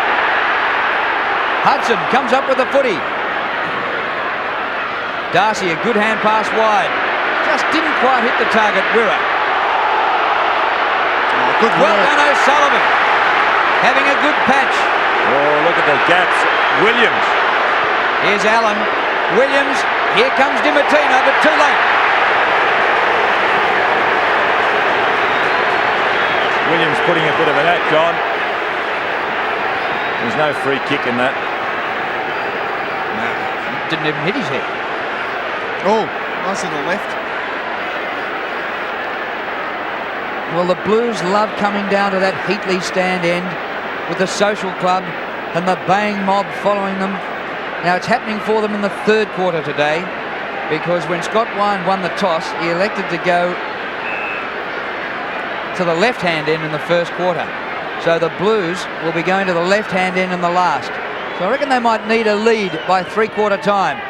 Kick by Williams, gets across in front of goals and floats through for a minor score. That's his 1st score today. But at the moment they're doing all the scoring, 8-10 to 7-4, and Carlton have scored the last 14 points. Now Dent's got the kick in. Likes to kick long. Right half back. Kernahan unable to mark Beaumont.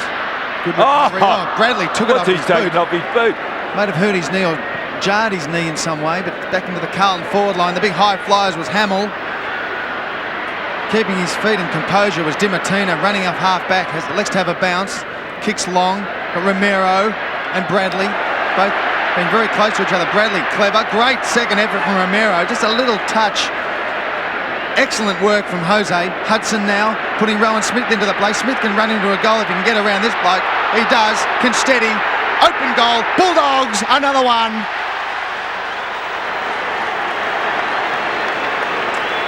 Wow.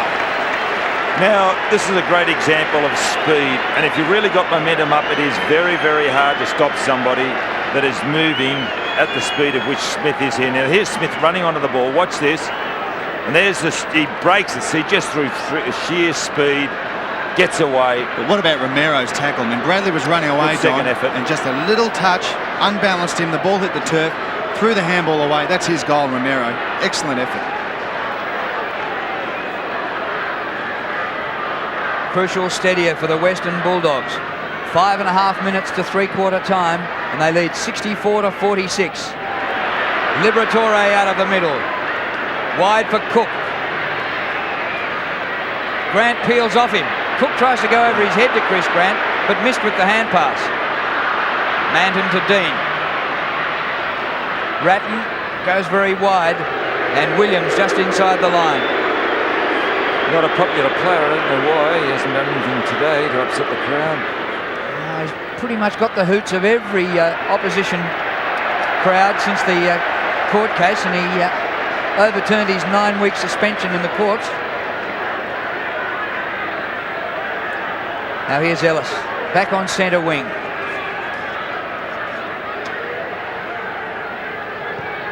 Pumps it to centre half forward.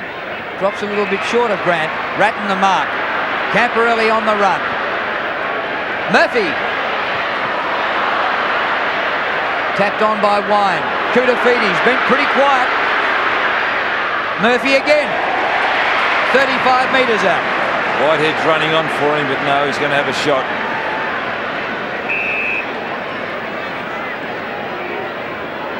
While Justin Murphy got his first goal of the game earlier this quarter.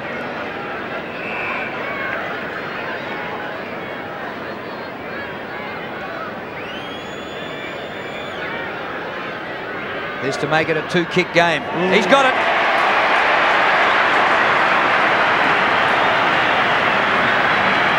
Yes, he provided himself with the option, then found a little bit of space. In actual fact, the Bulldogs are maybe a little bit lax on their back line because a lot of goals in this third quarter have been kicked by men that are unmarked. Now here's Kutafides. Now watch this. Bit of space there to Murphy. And Pearce coming back onto the applause of the crowd, and he's going down back.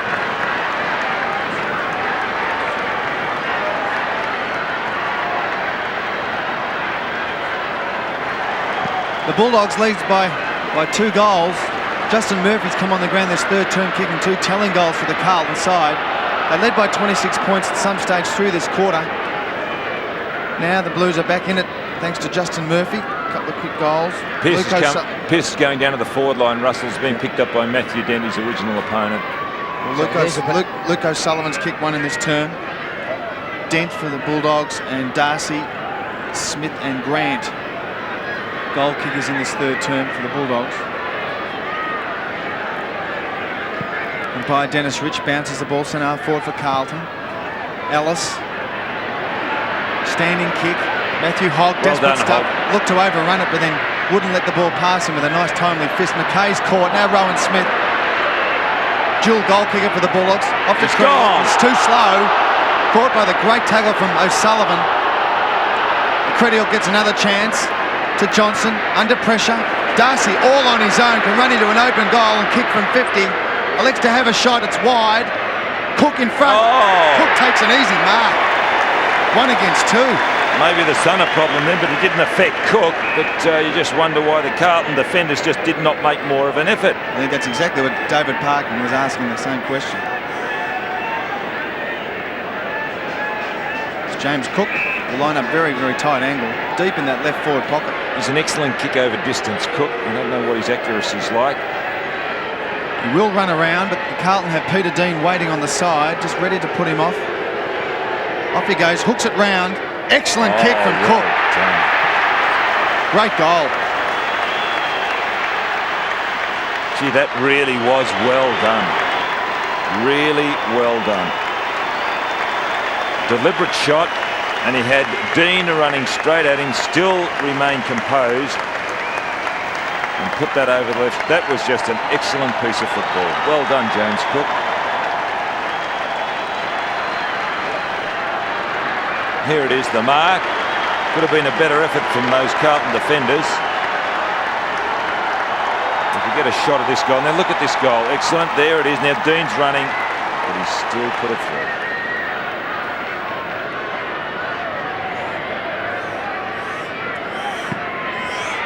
Two and a half minutes remaining in the third quarter. Brad Johnson. Cook in the frame again. Hands to it. Split the pack up. Darcy takes it to the line and will have a throw in. In this quarter, Carlton have added 3 goals to, and the Western Bulldogs have put on 5 goals to.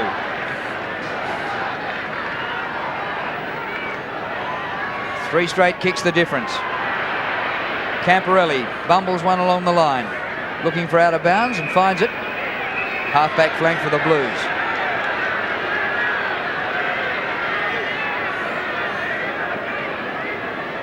Well, if you'd backed the Western Bulldogs every time this year, most times they've been outsiders, you'd be taking good odds, and if you'd gone all up, you'd be a squillionaire by now.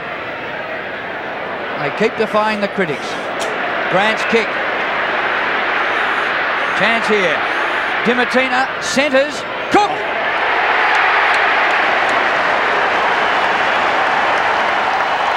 Well, Carlton got within that 8-point. It looked like they might do something. I should say 12-point. But Footscray really, the Western Bulldogs have really consolidated and gone on in the third quarter.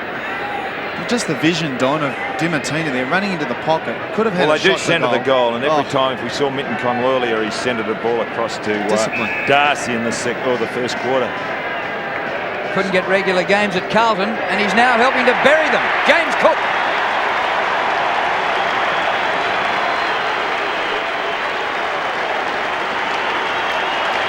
Well, his second, James, started on the bench.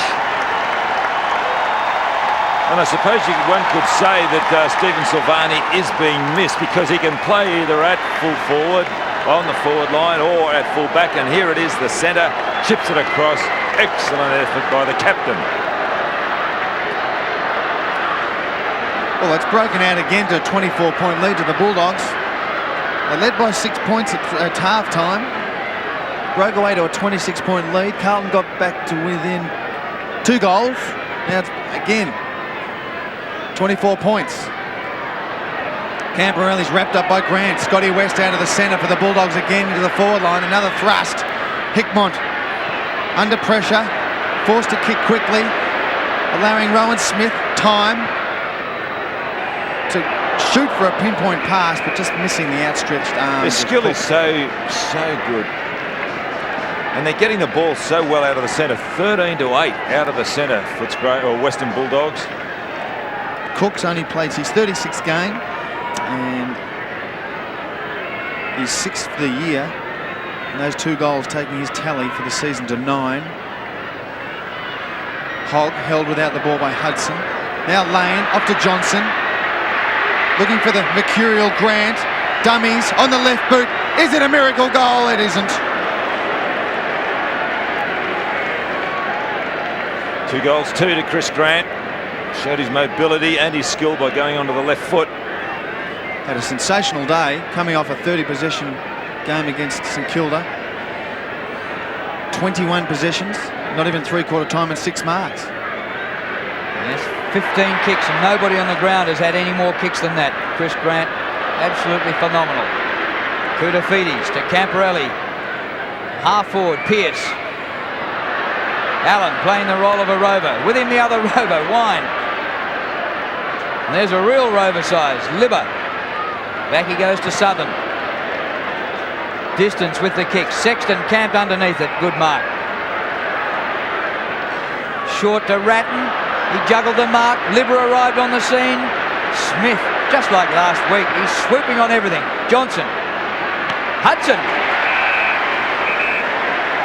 He plays on Paul Hudson and goes for the goal. It bounces for a goal. Oh. Right on the siren for three-quarter time. And who can stop these Bulldogs? They're cutting up Carlton at Optus Oval. And only 2 teams have won here in the last 3 years against the Blues.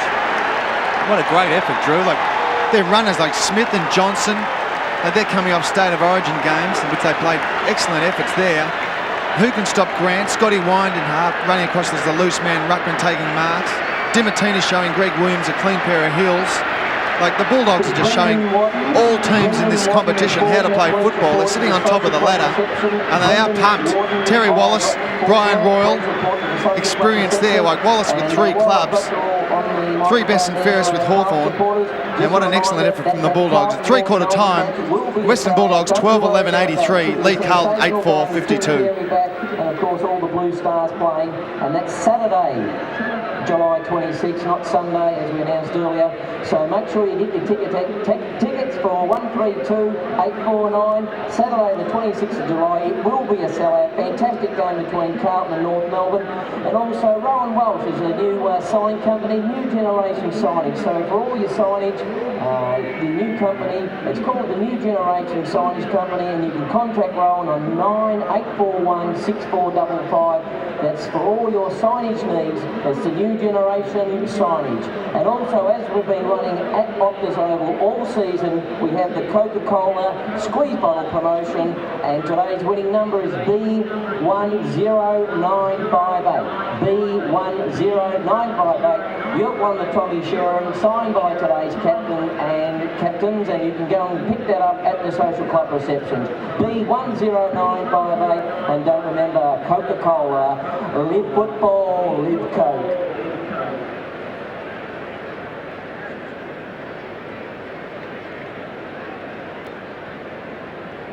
Stockdale and Leather. By any measure, Stockdale and Leather are #1. Stockdale and Leather have 75 offices throughout Victoria and 60 years of property know-how. So if you're considering selling your property, talk to your nearest Stockdale and Leather office. The 9500-1844. At Optus, we know people have different lifestyles.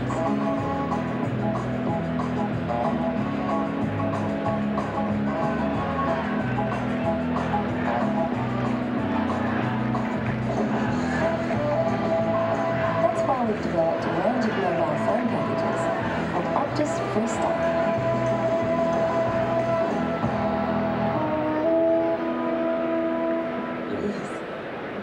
And once more, each voting residents will retail all to itself. Sports AFL on Optus News, every AFL game, every club, every week. That's really enough. 19 exclusive live games you won't see anywhere else. News, interviews, reviews, previews, poetry like ceremony, too much to do. So no such thing. See you all good like sports AFL, but only with your Optus Vision.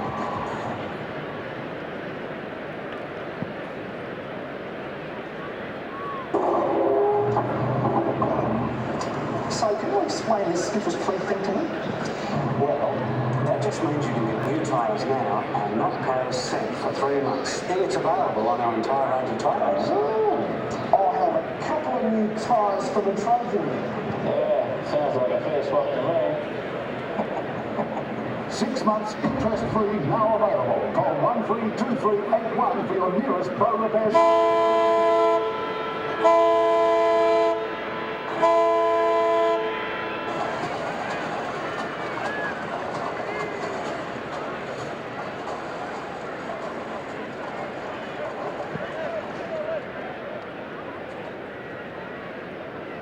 If glasses or contact lenses are cramping your style, you may be able to throw them away forever. See Dr. Mark Meadows. That's a Footscray. Well, what a third quarter by the Western Bulldogs. They kicked 7 goals to 3 and have opened up a 31-point lead, 12-11-83 to 8-4-52. Grant Smith, Cook and Darcy 2 each, and for the Blues, Murphy and Pearce 2 each. To the other games being played today at the MCG, it's a close one. The Cats now in front and lead by 7 points. Inaccurate, 6-18 to 6 goals 11. Mensch has 2 for Geelong, Buckley and Matthew Francis 2 each for the Pies. And a progressive score in the game at Waverley between St Kilda and North Melbourne. And North have come back a bit, but the Saints 13-11-89 to North Melbourne, 8 goals 7-55.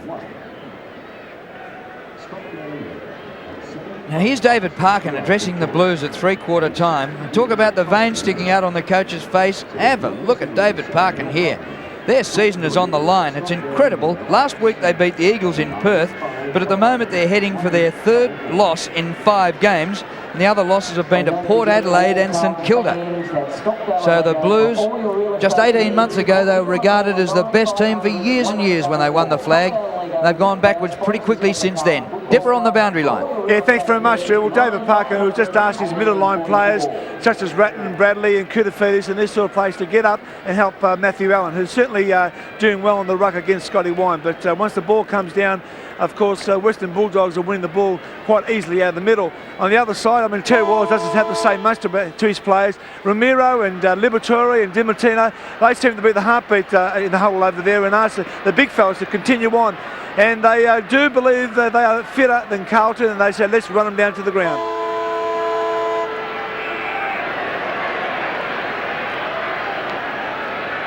So we start the last quarter. Can the Blues come back? There's no wind advantage. Still day here. Bradley gets it out of the middle. Belts it up inside the 50. Pearce has the ball punched away. Comes to Camporelli. O'Sullivan back to Pearce. Not quite sure where the opposition was then. Murphy. Hooked it back too far. Justin Murphy kicked 2 goals in the third quarter to get the Blues back with a bit of a chance, but then didn't the Bulldogs finish off the term and led by 31 points at the last change. Mick McGuan on the right. Long-time Collingwood's player, now with the Blues, hasn't played many games this year. Whitnell, the youngster, who was dropped this week. High flyers, including Romero and Kernahan. They both take the ball to the turf. It'll be a bounce. Mill Hanna is offering him some advice. Haven't seen much of Mill so far this year. And the Blues would love to see him running off the half back line. Kernahan trying to lend assistance to Williams. Ball's going nowhere. Umpire Coates will bounce it again on Carlton's right half forward line.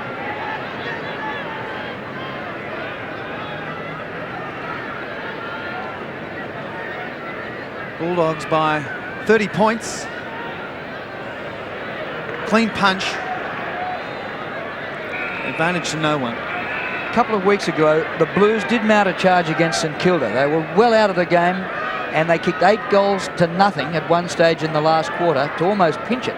They got back to within 17 I thought points. they challenged, they mounted one in the third quarter, Drew. I wonder whether they can come back from here. Scotty West kicks it long up past centre wing Williams.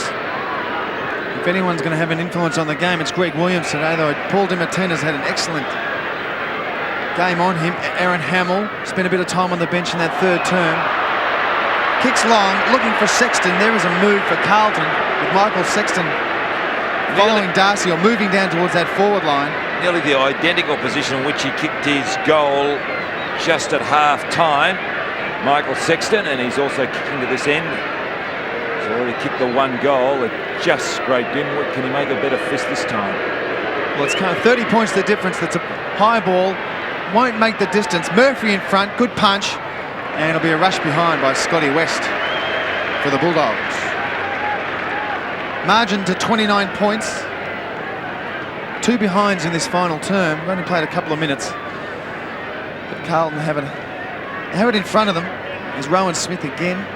He's come down from that half forward line. He's kicked a couple of goals so far today. And also elects to kick out from goal. Much like Nathan Buckley. Kick by Smith. Big climb at the back by Grant, but no mark. Socket off the ground, too far, out of bounds on the full. Be a Bulldogs free kick. Came off Craig Bradley. Seemed to injure himself in the third quarter, but good to see him up and about still. Had a tough time of it with Romero, although he has had 16 possessions, Bradley. Manton got underneath the ball, left it for his opponent Grant. Another star performance by Chris Grant. Allen had time to recover. There's no room to move for Ratton. And Liberatore is into him with the body and the words. But you notice with those Bradley statistics, Drew, he hasn't taken a mark, and that's a reflection on how tight Romero has played on him, not allowing him to take 1 mark today. There's been a succession of blokes this season who have copped the lip and the physicality from Libba. Here's Bradley's kick to full forward. Croft got a fist to it. Chance for Kernahan. Goal! the skipper.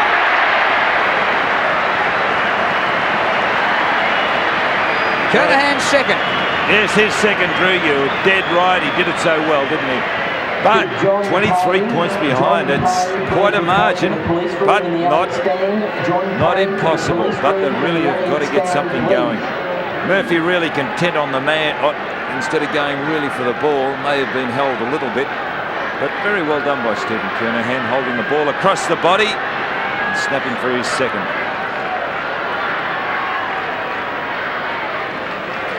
Stephen Kernahan's second goal, Carlton's ninth, puts him within 23 points of the Bulldogs. Only played 3 or 4 minutes in this final term. They got within 12 points in that third term as the Bulldogs skipped away to a 26-point lead.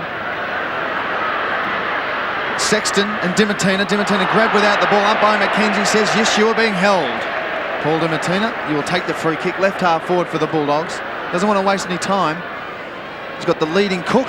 Kicked a couple in that third term, spent the first half on the bench, and he will line up for his third. Tyson Lane giving a lead for the Bulldogs, keeping that forward line moving, the Bulldogs side. Well, distance will not be a problem from this man. He is a prodigious kick of the football. In the game against Geelong, he came off the bench and kicked some really big goals here at Optus Oval. Well, he's right on the boundary line, Don. He'll kick from about 45 metres. Oh. No trouble making with the distance. What about the accuracy? I think the Bulldogs love that one. He loves it.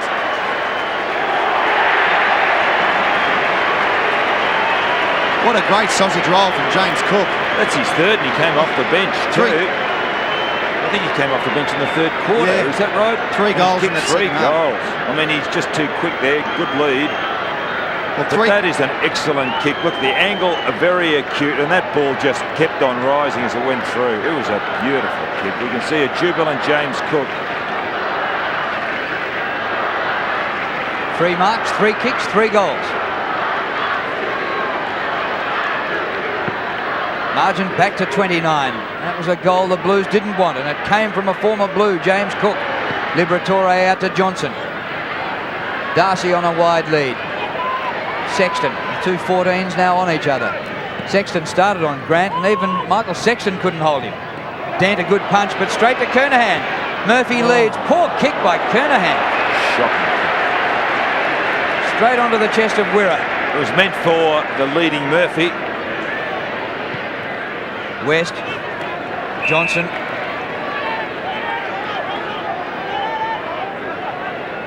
Brad Johnson coming up for his 19th possession.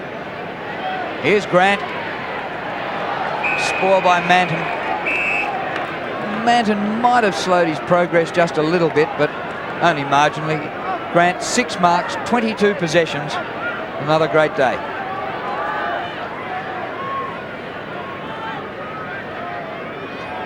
Allen works in front of Wind. It comes to Grant. Just steps his way through. Drops short of Smith. O'Sullivan. Ridden into the ground by Libber, who copped one on the nose.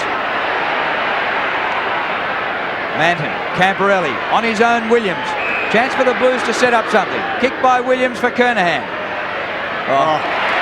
Why doesn't the umpire pay holding? It's an ugly thing, isn't it, when both players are wrestling like that. Kernahan able to get away, took the mark, but it's a blight on our game when I see that. Once upon a time, you used to use your body, get in front, hold the player out. Use your strength. These guys just blatantly infringing. It's got a lot to do with the umpire's interpretation of the rule. Well, he might have paid it if Kernahan hadn't taken the mark, but he marked it anyway. And he kicks a behind when a goal would have been handy. Body language, Drew, is an important factor when they're shooting for goal. Oh, after the ball's left the boot, as soon as he let one go, the hands went on the hip, body turned sideways. That, yeah, it's a point. I think that's Carlton Chairman Selectors Cole Kinnear. Grief-stricken. Stephen Kernahan, the Carlton captain, missed an opportunity that could have put Carlton back on track. This term as Darcy takes excellent mark, has the running Ellis on centre wing. The Bulldogs are into attack. Inside 50. Hudson in front of Hogg will kick from about 45 metres out on a 45-degree angle, lining up for the Bulldogs' 14th. They just do this so well going into the forward line. Hudson's been benched today. He's also done some excellent things, playing across half forward. He's kicked one. He came off 4 goals last week against the Saints. 1 goal 2. 1 goal 3. And 1 out of bounds for Paul Hudson. So it's 29 points. Still plenty of time for the Carlton side. Just under 14 minutes remaining in this final term as Camporelli takes the kick out from Dean, elects to kick right across goal, trying to upset the Bulldogs with the run out of half-back to Whitehead. Not allowed to play on. Has to go inboard on the left foot. Sexton drops a mark, but he's paid the free kick for being manhandled as he was falling to the ground by Liberatore. So Sexton has come way down from the back line. He's got the leading Murphy, ignores him. Kernahan on the other side of the ground. Excellent pass, excellent mark, Steve Kernahan. Now Kernahan will line up for his 3rd. Missed one just a minute ago from a pretty similar position. So the Carlton captain, who's led the goal kicking ever since he's been at the club, will line up for his 3rd. I just think the body is so weary after such a long time in football for this man. Well, he's played 246 games, Don. Ultimate champion, he's hooked it again. So, very timely misses for Carlton. 2 goals 3 to Stephen Kernahan. And 28-point lead to the Bulldogs. Yes, if Kernahan had kicked those 2 set shots, they'd be within 3 straight kicks and the whole atmosphere might be different. Whoops. Smith. Johnson, Wirra. Wirra's kick bounces outside the 50. Here's Chris Grant. Chasing kicks back in the back half as well. Slides the hand pass away. Blues have it. Manton. A high ball. Pearce works to the front. Dent a punch. Dimatina had it spent before he got it. Ratton had a dirty day. And just as he was about to get the hand pass away, it was smothered off the fist. I say dirty, 15 possessions, but Libba's just been into him all day. Former club best and fairest winner. Off the ground. Now a chance for Sexton. Kick one. And there's his 2nd coming down from the back line. Michael Sexton kicked one just prior to half-time and he's now put the Blues within 22 points. Well, I suppose it's quite likely they could come back. We've got, what, nearly 12 minutes left. He just goes off the one step and lets fly, Michael Sexton. Is he following Luke Darcy? I think Luke Darcy's going down across half-back, kind of blocking up, hence Sexton's followed him down. Well, the Blues have outscored the Bulldogs so far this quarter. There's still plenty of time, 12.5 minutes remaining. Bulldogs by 22 points as Liberatore boots the ball out of the centre, right half forward for the Bulldogs. McKay leading the charges for the Bulldogs. Overrun by Johnson. Camporelli sells the dummy. McKay buys it, now Ratton on the left foot to Kernahan. Getting a lot of the ball now, Steve Kernan, a long way from goal. Players on quickly. He's got Beaumont, can run into an open goal and put it through, son. Left foot. No, he kicks wide and marked on the line by Southern. Sun's a bit of a problem here for the Carlton forwards. They're looking directly into the sun as Dimatina is now too. Dimatina's one kicks all over the ground on Greg Williams. And it's worth looking at the stats. It's going to be a free kick for a push in the back. It'll go to Jose against Craig Bradley. Williams has had 20 possessions and Dimatina has had 21. But gee, Williams is a dual Brownlow medalist. Another fine performance by Paul Dimatina. Knocked up the ground by Wine. Helped up by Johnson. Off the ground, Darcy. Dent. Wide for West. Forward of centre wing. Kick by West for Grant. Oh, he should have punched Manton. Yes. Gee, that is undisciplined play. Well, play on. Grant didn't get first touch, said the umpire, and hasn't paid the mark. Oh, but still he should have put a fist to that ball. It's right in front of the Carlton coaches box. Look at this, look at him flying. Well, he might have a superior leap, but wouldn't it have been more advantageous to decide to punch it away? Seen worse than that paid as a mark. Great tackle by West, and he wins the free kick. Just no time for Whitehead to move. Short pass, and here's Cook. Well, he could be an unlikely hero here, James Cook. He's kicked 3 already since half-time. They make so much space on their forward line. Look at the distance between Cook and the nearest Carlton. There's the nearest Carlton player. They drop that ball into that hole, but their forwards up there find so much space.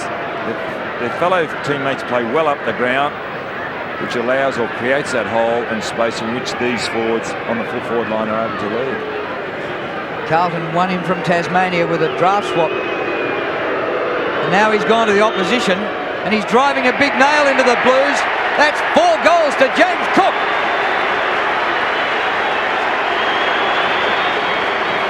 A lot of endeavour shown, Drew, the way that he hit that ball on that occasion.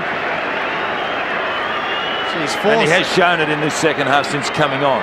4 second-half goals, Don. That's a great contribution, isn't it?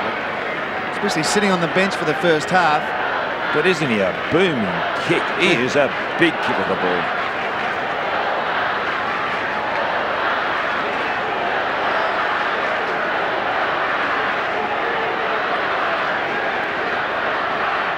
Well, it's the Bulldogs by 28 points with James Cook kicking his 4 second-half goals. Liberatore again out of the centre. Mackay running with a fly to the ball, unable to take the mark. Now it's Carlton. Sexton a chance. Has to spin around, looking for O'Sullivan.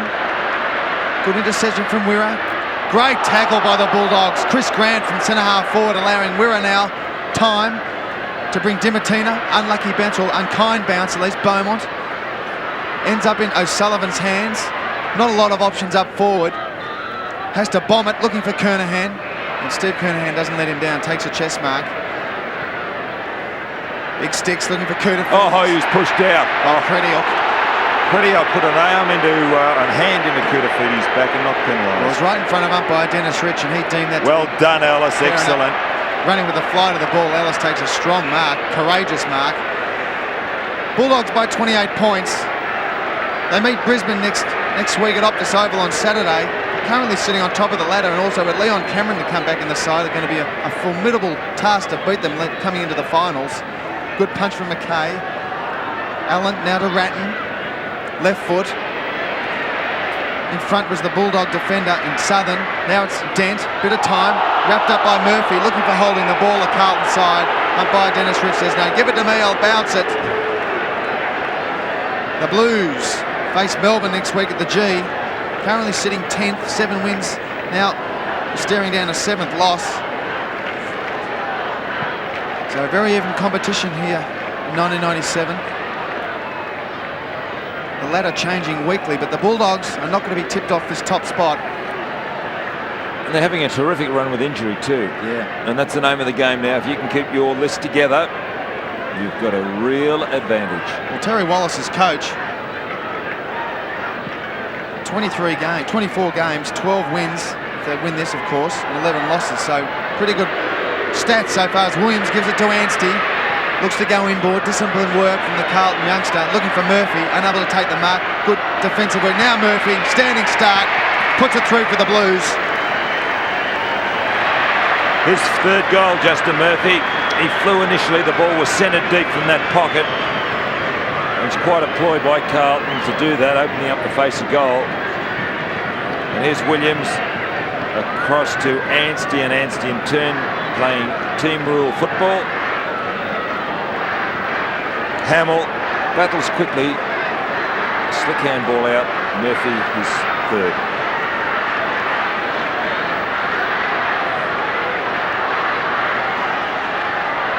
Well, even that goal not enough for some Carlton fans who are making their way out to beat the crowd out of the car park. Wine gets it down to Romero, who spent most of the day with Bradley in his sights. Romero wide to Grant. The number 3, give him 3 votes. There he is in again, tackling. Paddles the ball out. Great play by Chris Grant to Dimatina. He's got Rowan Smith on the inside. Smith has been a fantastic player again. Uses his pace, this time taken to ground, recovers, back to Dimatina. Little centering kick by Dimatina. Lane. Still applying the pressure, the Bulldogs. And that will be a ball up 30 metres out from goal. The Carlton supporters are calling for holding the ball against Rowan Smith. He went to handball, missed the handball in a tackle, and the ball fell. So very similar to that run against Whitehead. So they're quite justified, Drew. Well, now they won't be happy. Bulldogs free kick. Scott Wine to take it from a ruck infringement by Allen. Well, how do you rate that one, Don? He had his eye on the ball, jumped on him like a mark situation. It's a very hard one because one propped and the other jumps over the top. It's, but yes, I'd give it to Wine.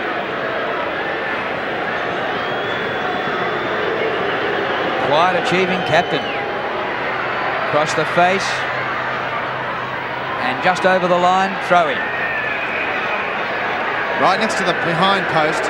It's his second shot for goal for Wine. His first one was 50 metres. He just didn't make the distance, but that's something he's got a problem with is his kicking. Bit of theatre going on in that Bulldog forward pocket as Spalding comes on to try and get some life back into this Carlton side. Hudson off the ground to Crediok. Around the corner, into the goal square. 2 against 1. Sexton can't mark. Forced through for a behind. It's James Cook. 4 kicks, Cook, for 4 goals, all second half goals. The Bulldogs by 23 points. Just 5.5 minutes remaining in this game as Dean finding O'Sullivan, gaining about 25 metres. The big Rhino spent a bit of time on the bench, came on, kicked a goal, had plenty of the ball in the third term, and nearly revitalised the Blues. They got within 12 points in the third term. They trailed by 6 at half-time. Now it's 23 points. Looks like it's all Bulldogs. They'll stay on top position as Matthew Croft has had a good game on Stephen Kernahan. Finding Tyson Lane. Just inside 50. He was nearly off. Now he finds a better option, and that option is Brad Johnson. Johnson again, chipping the ball around. He's got Matthew Dent. No, Rowan Smith lining up for his third. Plenty of time. Can steady. And misses. Only if he thinks to himself. He's kicked 2. Now he should have kicked 3 with that one. Now he has 2 goals, 1 as Terry Wallace realised you don't miss those percentages, very important. Talking to Brian Royal, 199 games for the Bulldogs, Choco Royal. But Terry Wallace coaching his 24th game, as I mentioned. 13 wins and 11 losses, so a good record, Drew. Yes, after he replaced Alan Joyce in mid-season last year. This is Anstey from Tuggeranong in the ACT. Story on the Tuggeranong boys tomorrow in Sports World. Ratton goes back. Sexton's kick up over centre wing. Beaumont, McKay, O'Sullivan, Williams, back to O'Sullivan, back to Williams. Plenty of hands to the ball, but it came unstuck. Now the Bulldogs have it. Dent, Contessa, playing his second game, Adam Contessa. You'd think it was the first minute of the game. There's a bit of pressure in there. Ratton. Back he goes. Manton. And chopped off by Contessa, who played 2 successive reserves premierships for North Melbourne. Out wide to Dimatina. All Bulldogs out here. Smith, he's got Johnson to do the shepherding. Rowan Smith had time for a cut lunch and to roll a cigarette there. And Hudson takes the mark on 50.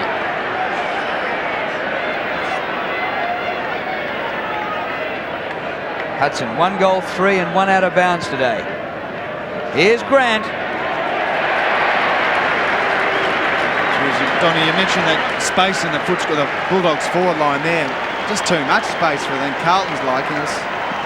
It's all too easy.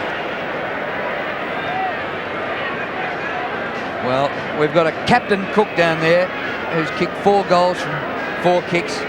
And here is General Grant, who's had 1 million kicks and coming up for his 3rd goal. It's about a stab kick for him from here. Just a wonderful player.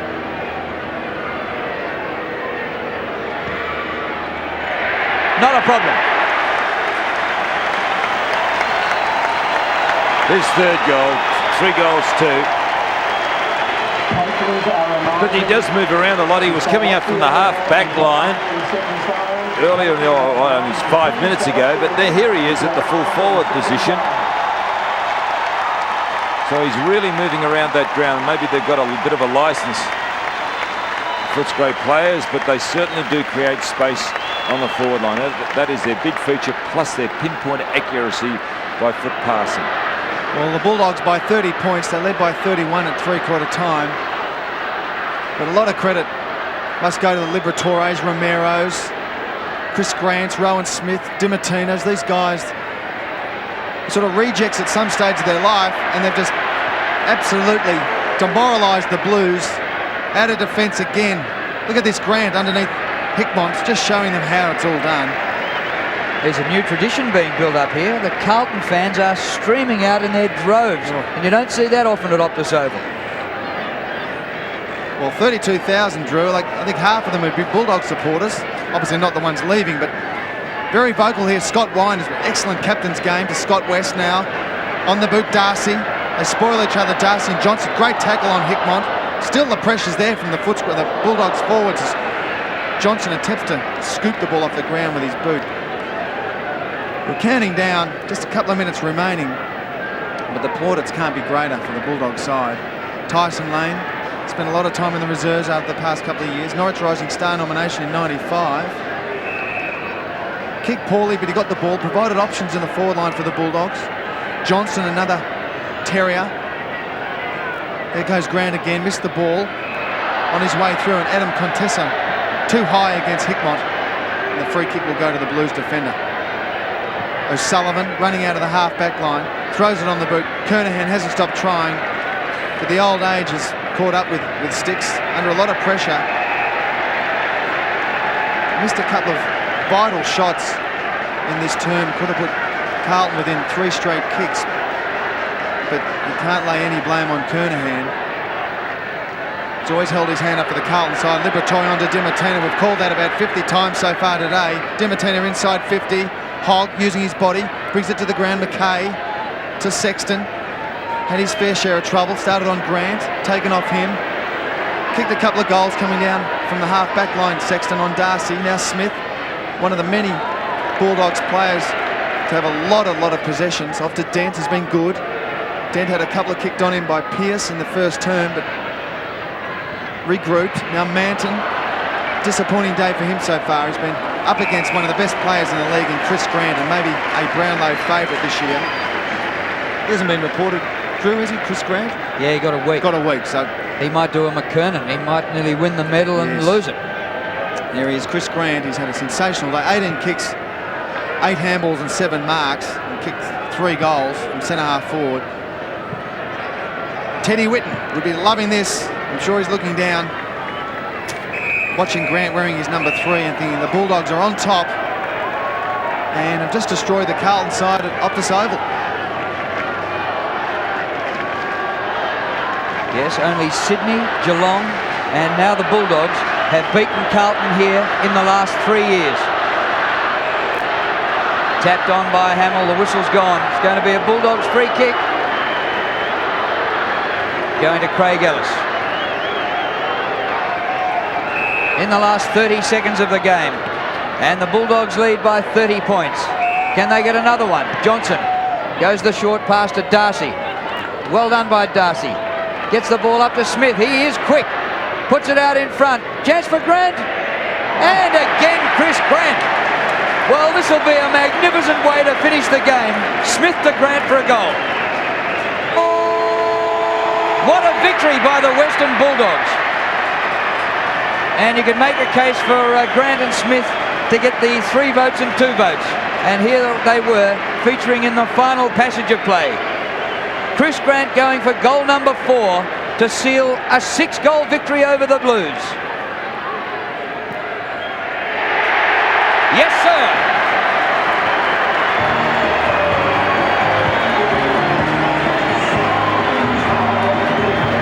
What a great effort, Drew, isn't it? The Bulldogs at Optus Oval, unbelievable. Now, Dippo, you got someone down there for us. I certainly have, Russell. Well, firstly, Roland Smith, congratulations on your own performance, and once again, the underdogs get up and win. That's it, Dip. Like, I mean, as I said last week, everyone gives us a kick in the face, but we keep coming forward, don't we? So it's just proved that we are a good side, and people have got to stand up and take recognition of us. And your own form is just fantastic. You made the state side a couple of weeks ago, and obviously that's given you a lot of confidence as well. Well, that's the thing, Dip. It's just going to make you a better player, stay in the state game, and hopefully I can continue on, and we can push it right up there in the finals. It's an important win today against Carlton, because obviously the finals only 5 or 6 weeks away. You want to prove that you are a final contender. Well, that's it. We want to make people stand up and say, hey, we're a bloody finals contender and we can win it. Bloody, we're not getting carried away, but people have just got to take recognition of us. Well, I'm sure they have today. Well done, and go enjoy the boys. Thanks, mate. Well done. Yeah, well done, Rowan Smith. And there's a boy in there really enjoying this, and it's James Cook, number 12, who played 25 games for Carlton. Came across to the Bulldogs last year, was suspended early in the season, only got about 5 games. And here he was today kicking 4 goals. And there he is with Chris Grant. They kicked 4 each. Not a bad forward line. Look at the size of those two fellas. Grant was magnificent.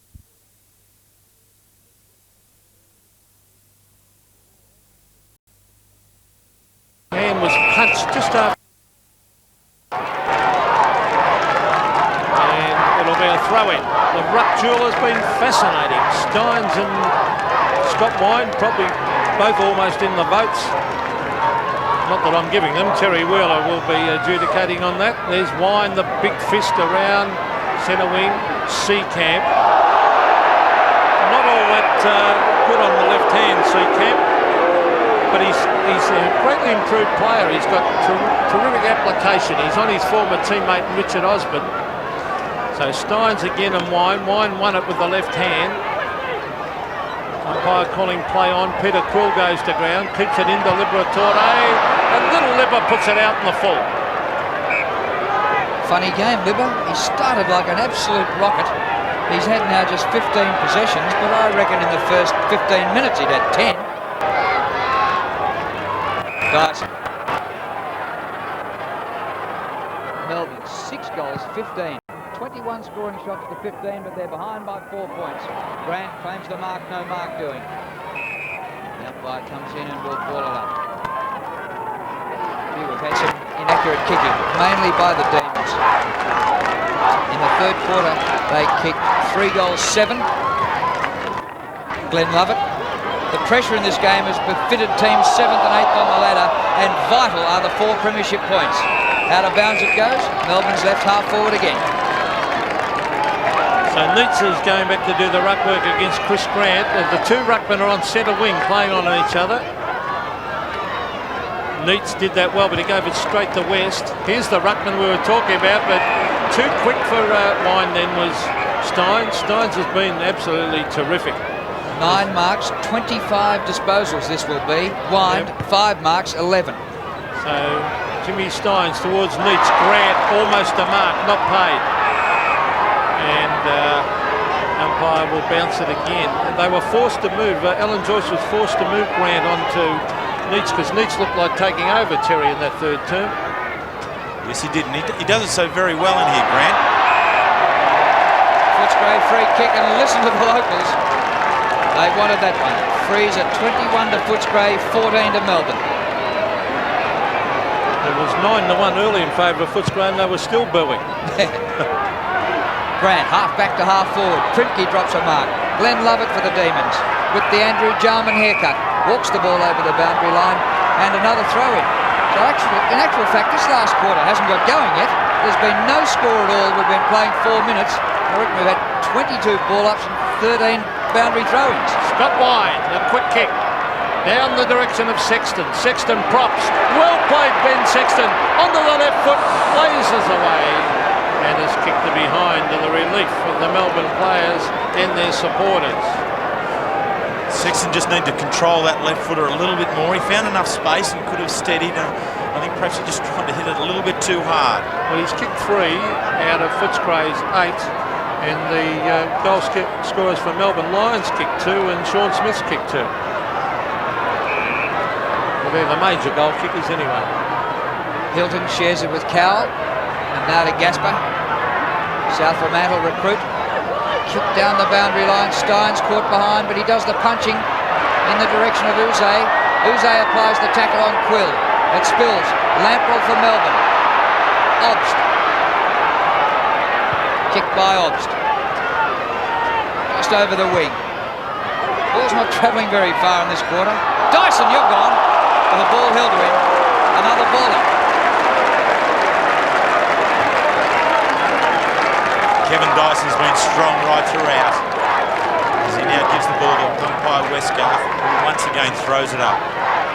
Steins in front, kicks out of the air to Lyon, eventually to Lovett. Scott West cleans up with his left hand to the running grounds, through the centre. Hargraves behind, Sexton was the target. Sexton and Lamprell went under the ball. Daniel Hargraves judges it better of the three. And it all started from a fumble in the... You cannot afford to fumble in this game, or it's cost.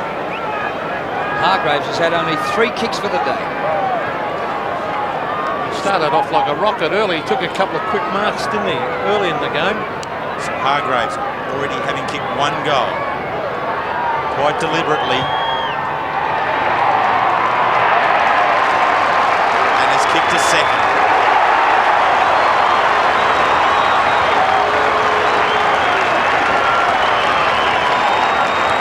So Footscray kicked their 9th goal and now stretch their lead to 11 points. Footscray 9-8-62, Melbourne 6-15-51. And here's the turnover. West finds Grant, who's doing a good run from the half-back line there, and the ball just drifting enough over the top of the contest in front for Daniel Hargraves to take it, kicking his 2nd goal and his 13th for the season.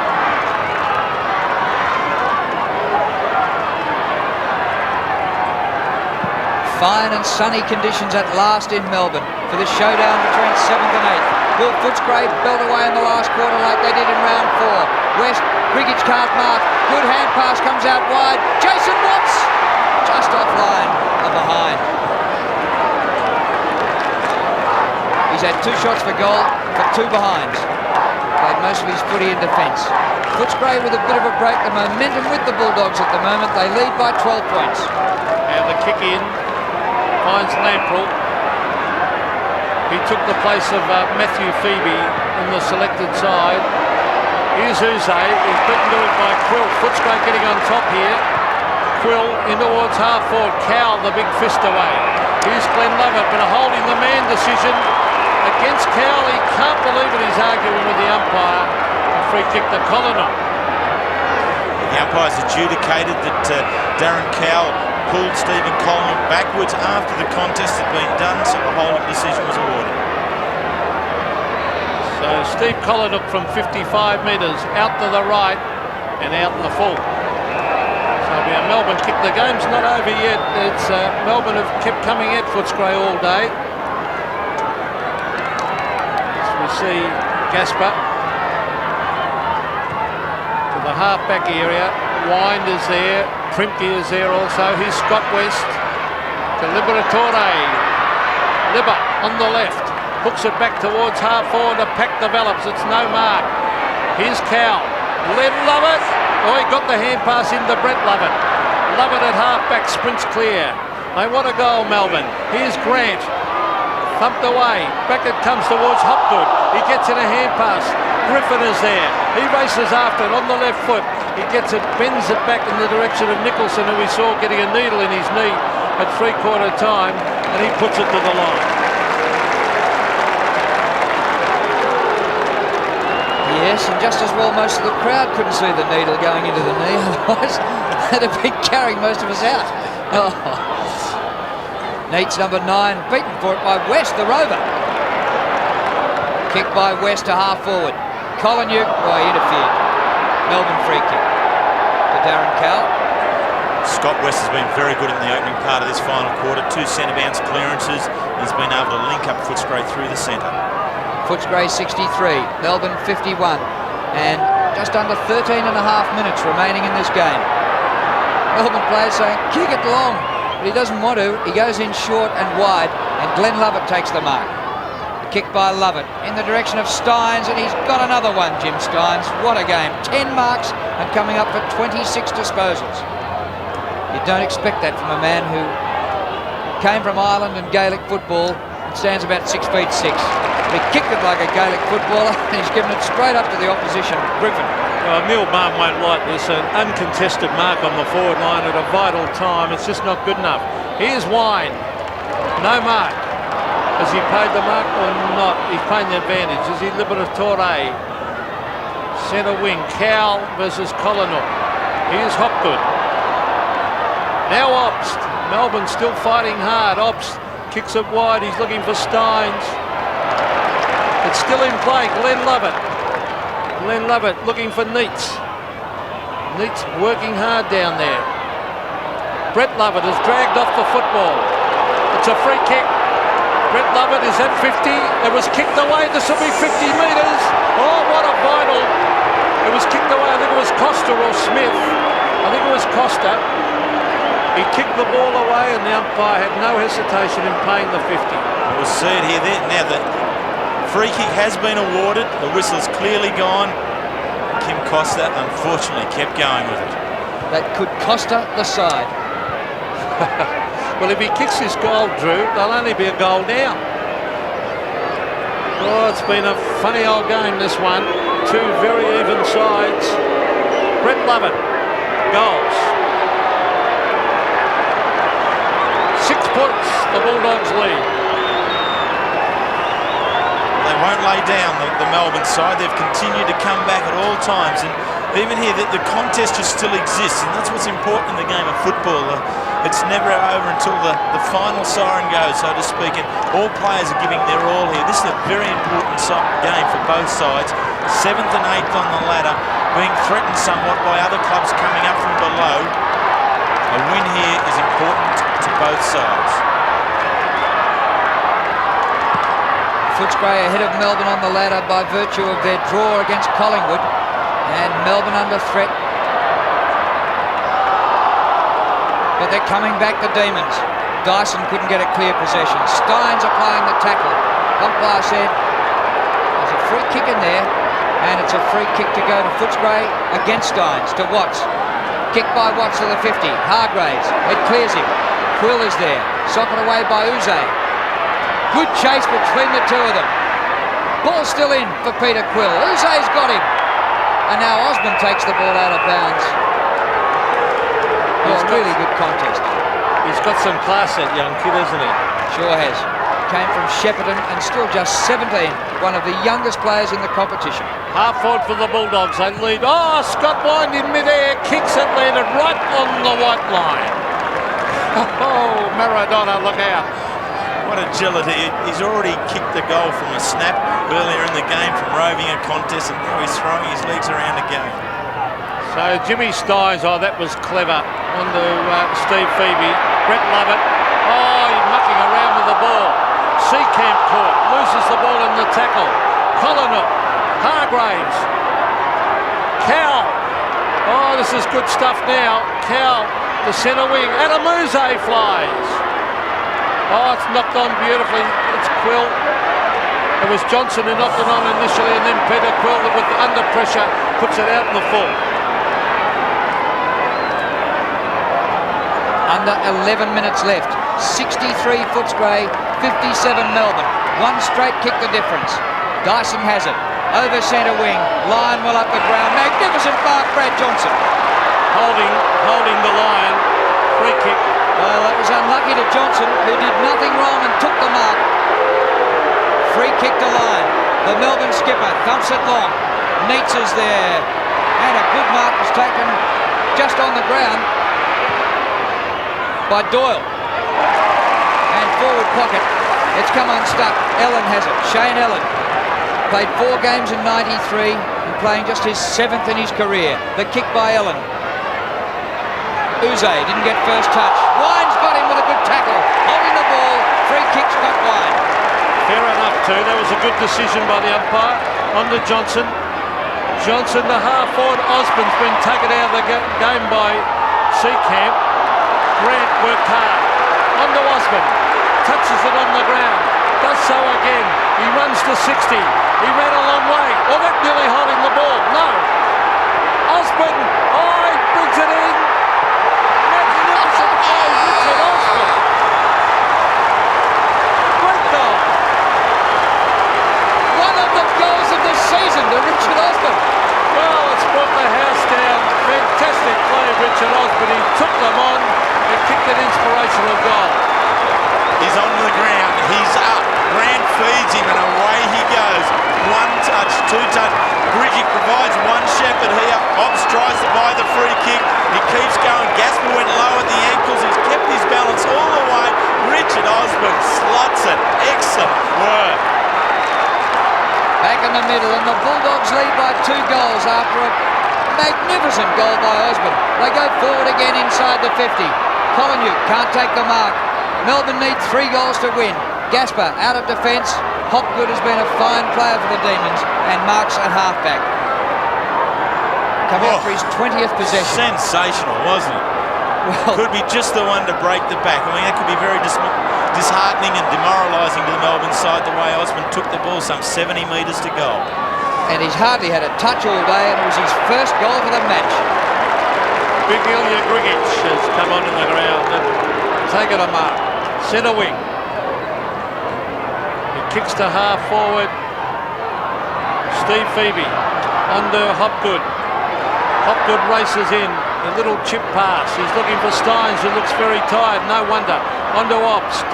Obst to Hopgood. This is better by Melbourne. Hopgood ran a long way. Oh, he touched it on the ground. Now he looks for Lovett. He's found him, and Melbourne are not dying. They're not going to lie down, Melbourne. He's going to try and run around. He does. Oh, cleverly done, Glenn Lovett. Brings it up in front of goal. They need Neitz to take a mark. 2 bites, 3 bites. Well done by David Neitz. That's why he's such a good player, because he can rise to the occasion when he's needed. Very damaging marking power down there. Neitz, Lyon and Smith. This time Smith just does enough to keep Shane Allen out of it. Neitz, a little bit of a height advantage over Brad Nicholson, is able to complete it. So David Neitz from about 15 metres, 45-degree angle. If he kicks it, they'll be down by 6 points. There's still 8 minutes to go.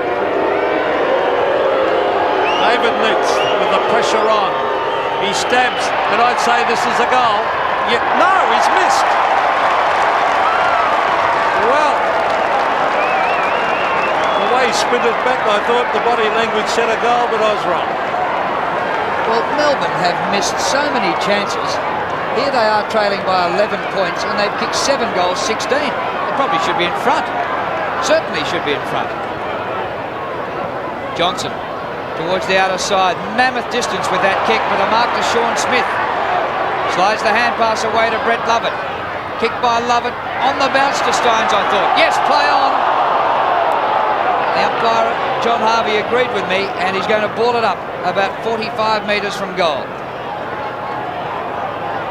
Yes, good umpiring. Good call by the umpire. Very astute. A lot of players around this. The umpire throws it up. Here's Glenn Lovett with the Andrew Jarman head.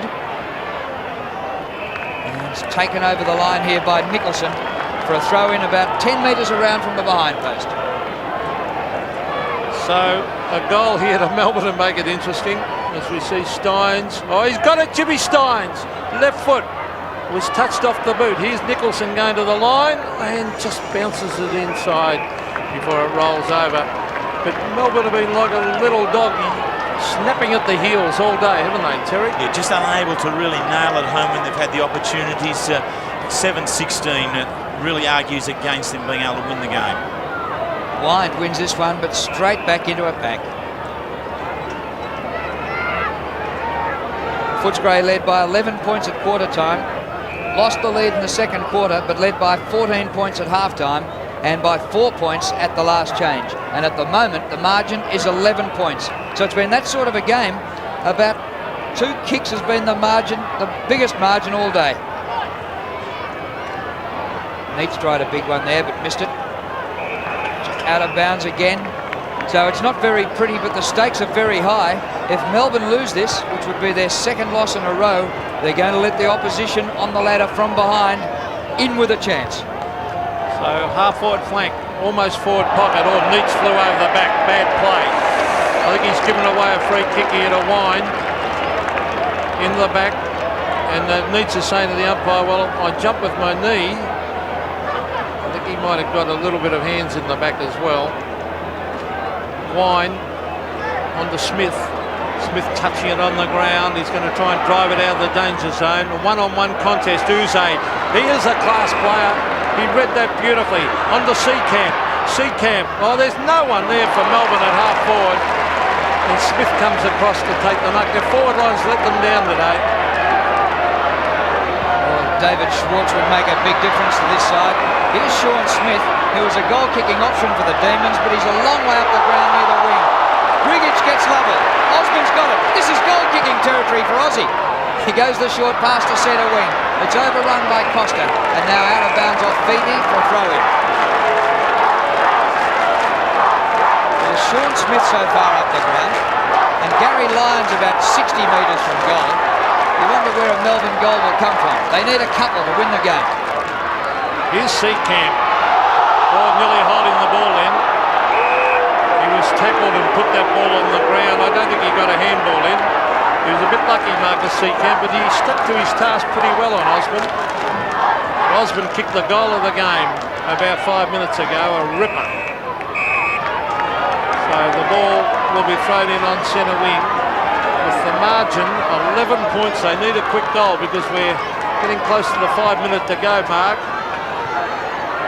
Grigic. Oh, good kick off the ground. Collinook. If Footscray get the next one, it'll be difficult for Melbourne. Here's the kick. Sexton in front. Over the back is Jason Watts.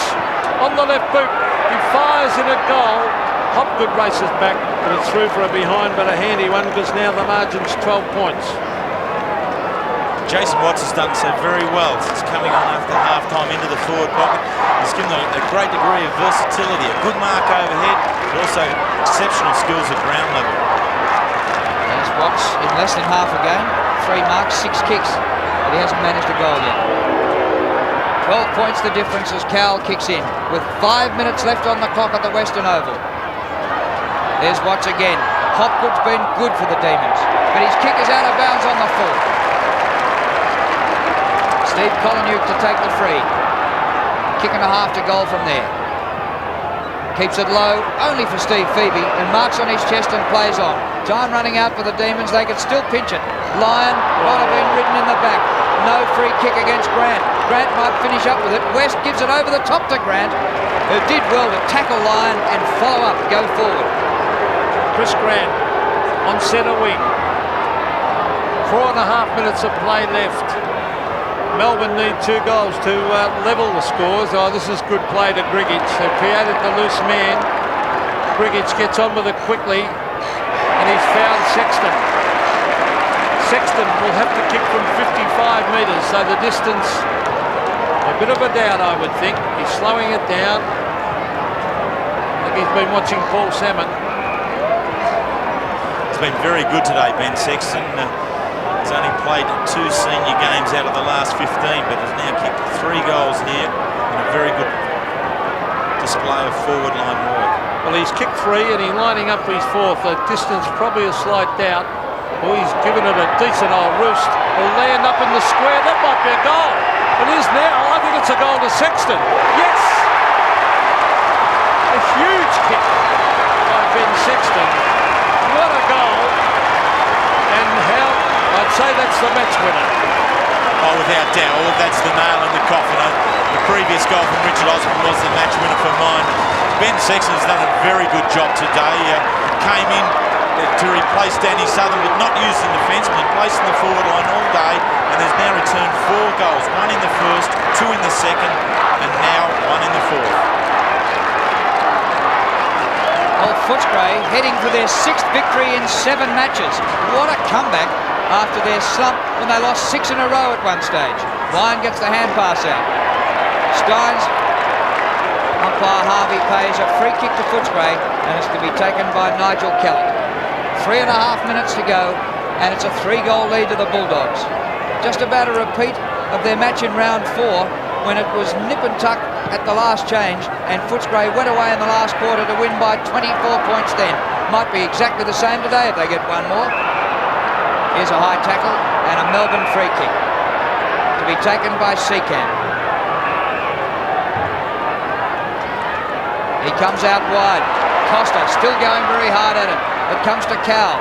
Darren Cowell improves his position with a bounce. Long kick to half forward. Smith is there. Juggles, can't mark. The ball underfoot, and that's good enough for Footscray. I thought Smith might go for one of his flying leaps again then, but he waited down. So the ball almost on half forward for Melbourne. Time running out. They trail by 18 points. Here's Rowan Smith bombing it long. It's a beautiful kick to the half-forward line. Primke. He's got on top of young Hargraves. He's done all right, Paul Primke. An ordinary kick, though, to Seacamp. Oh, fumble. It allows Wind in. Wind brings it back in, and the umpire will bounce it. Good play, Scotty Wind. It's been an incredible duel between Wind and Stein right throughout the day. The two big tyrants of ruck work. Stein's the more mobile, but Wind the strength. It goes Footscray's way. A chance here for Johnson. Osborne steadies. 40 metres out. Offline this time, Aussie are behind. He kicked the impossible one and missed that one. Osborne 1 goal, 2 for the day. And I was just thinking a while ago, if the US scouts had seen him kick that previous goal, they'd have snapped him up and paid him millions. So Melbourne, they've battled hard. They've been valiant. You see Gaspar bring it back to the half-back line. West, no mark to Lovell. The umpire will call play on, and he does. And now he'll come in and bounce it. Number 1, umpire David Howland, very experienced. And is he paying a free kick now? Something must have happened on the ground here. Yeah, a bit of body work. Johnson copped one from Glenn Lovett, round the neck. So initially he was going to bounce it, and now it's a free kick to Footscray to rub a bit of salt in the wounds. Brad Johnson can see a lead. Rowan Smith, oh, what's he doing down there? He's going down to say, well, I'm a defender, I'm going to have a shot for goal. And he's going to tie up the laces as well.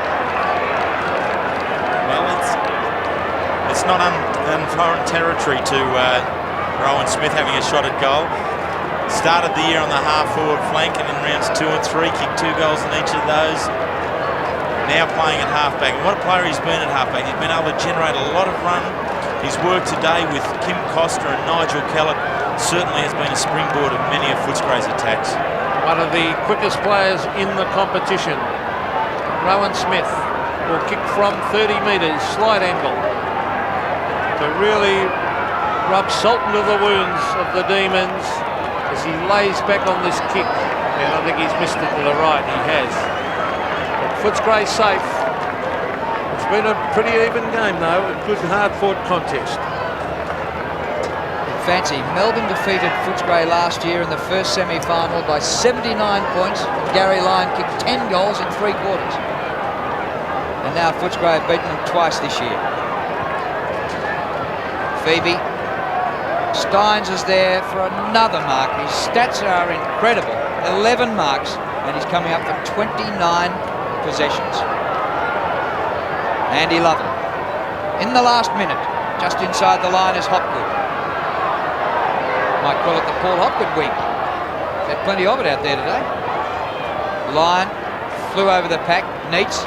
Back he goes with the hand pass to Dyson. Chance here for Lyon. 65 metres out. Little toe poke. And Obst has it. Still too far out to score. They're fooling with the ball. Dyson. He dropped it. Footscray have got it. Might kick the last goal of the game. Here goes Rowan Smith. Up to half forward. Hargraves. Bounces off him. Primke gives it to Seacamp. Marcus Seacamp sprints clear. He's battled hard all day against Osborne. Peter Quill races across to take the mark. Liberatore onto the left. Chips it in short towards the half-forward line. Colinook appealing for the free kick. There's the siren. A good, hard-fought, tough contest. And the Bulldogs have come out winners at the Western Oval. 11-12-78. They have defeated Melbourne 7-16-58.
Oh, yeah, he went for it.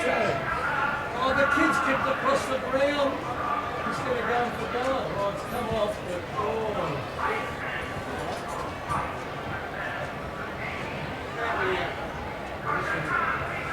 32 seconds.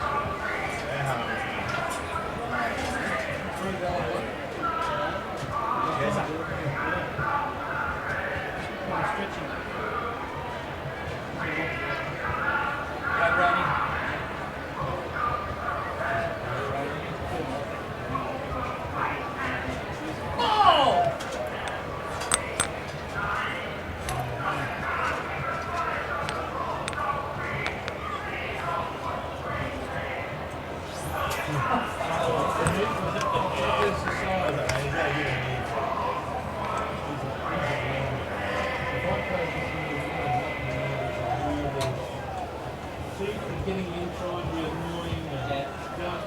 All the time. There's Gary going to mediator. I know Gary. Oh, shake hands. Somebody made him shake hands. You're unhealthy. Get out of here, mate. You see the paper they spoke of yesterday? We're supposed to be signing 7. I was in inside for Bobby Fitz.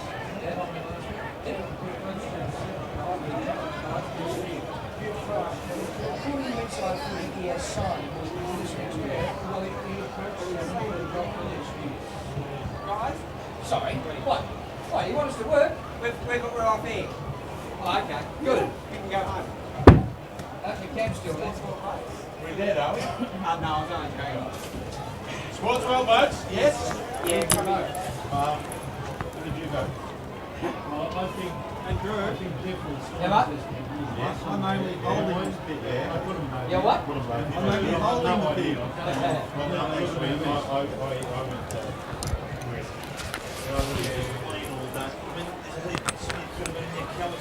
The other Smith from Melbourne could have been there. What do you reckon? I was good today.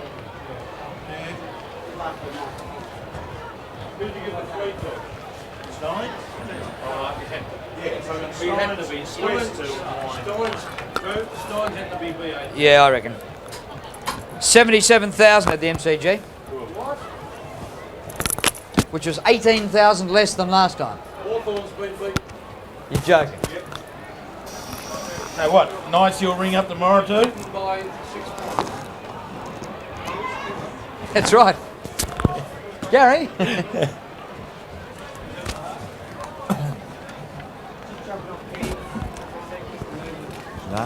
So the Toppers only got done by 3 goals. Did they? 3 or 4 goals. How would inside footy know that, I mean, you know, I wouldn't know. How, you wouldn't Yes, know? mate. 3, the best on the ground to Jay Steins. 2 to Scotty West and 1 to Scott Wine.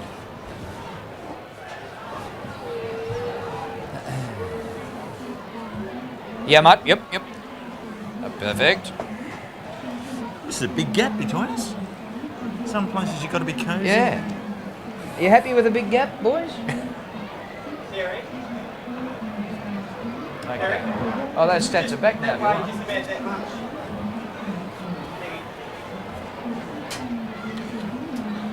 Well, thanks for that.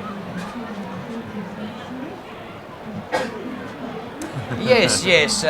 Country radio here, a flying doctor. How are you? Doggies by 20 points. Yeah, hard-fought contest. Right.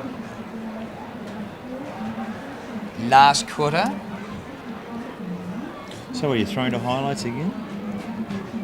Oh, yeah. Drew. Oh, yeah. Right. Brief comment. Then intros Terry. Brief comments. Actually, if they play Aussie's goal, that'll be the whole of the highlights package because it took about a minute. Yep. West. No.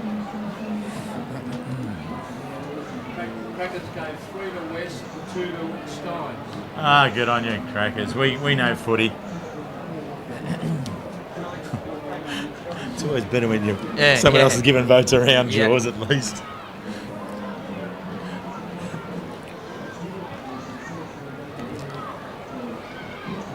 Okay.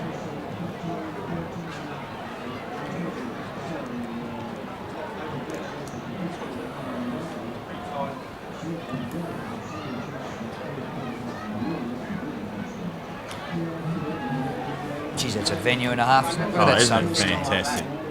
Sensational. That's swelling. Yeah. This is lovely, but Actually, be ashamed to whack a big stand up there. Oh, It yeah. blocks out the view of the city. That's right. It was a tourist attraction. You know, you got Cood Island. And, yeah, mate, we can see it all. Yeah. Actually, we got a good view of that. I'll give you the drum when it went up. Yeah.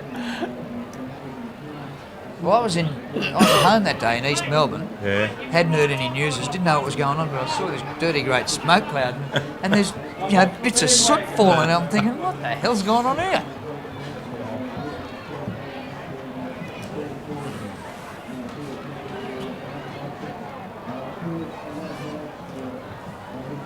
What was the crowd? 17,000. Like to see how the end of the crowd. You can write balls on off now, Pete. They love you for that. I wrote them off weeks ago. Righto. Tense up.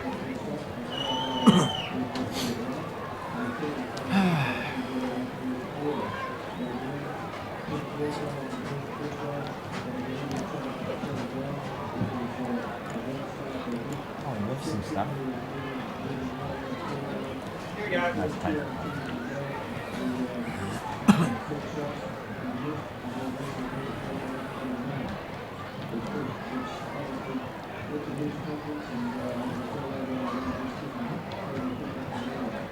Yes, Sandy, Melbourne in a bit of trouble now after being beaten by 20 points. Footscray led by just 4 at three-quarter time, but kicked 3 goals to 1 in the last quarter to go away and win. Some highlights of the last term.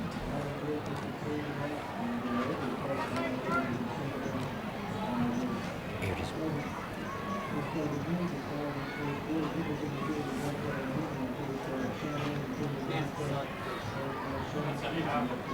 Did he touch the ball? Touch the ball to the ground then in that tackle? Well, he's run too far. And if he touches the ball to the ground, it's dropping the ball.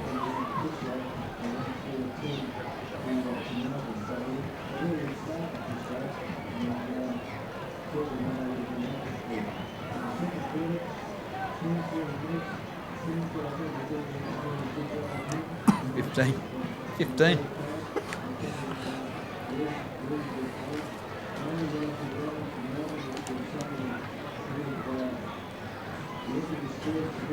Sexton finished with 4 goals. Richard Osman kicked one of the goals of the year, and Melbourne's inaccuracy proved costly in a 20-point defeat. Terry Wheeler.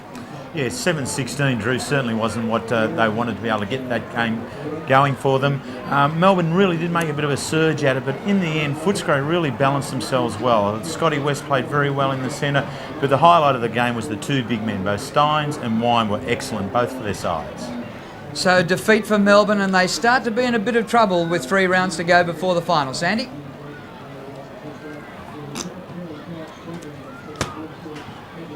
Excellent, both for their sides.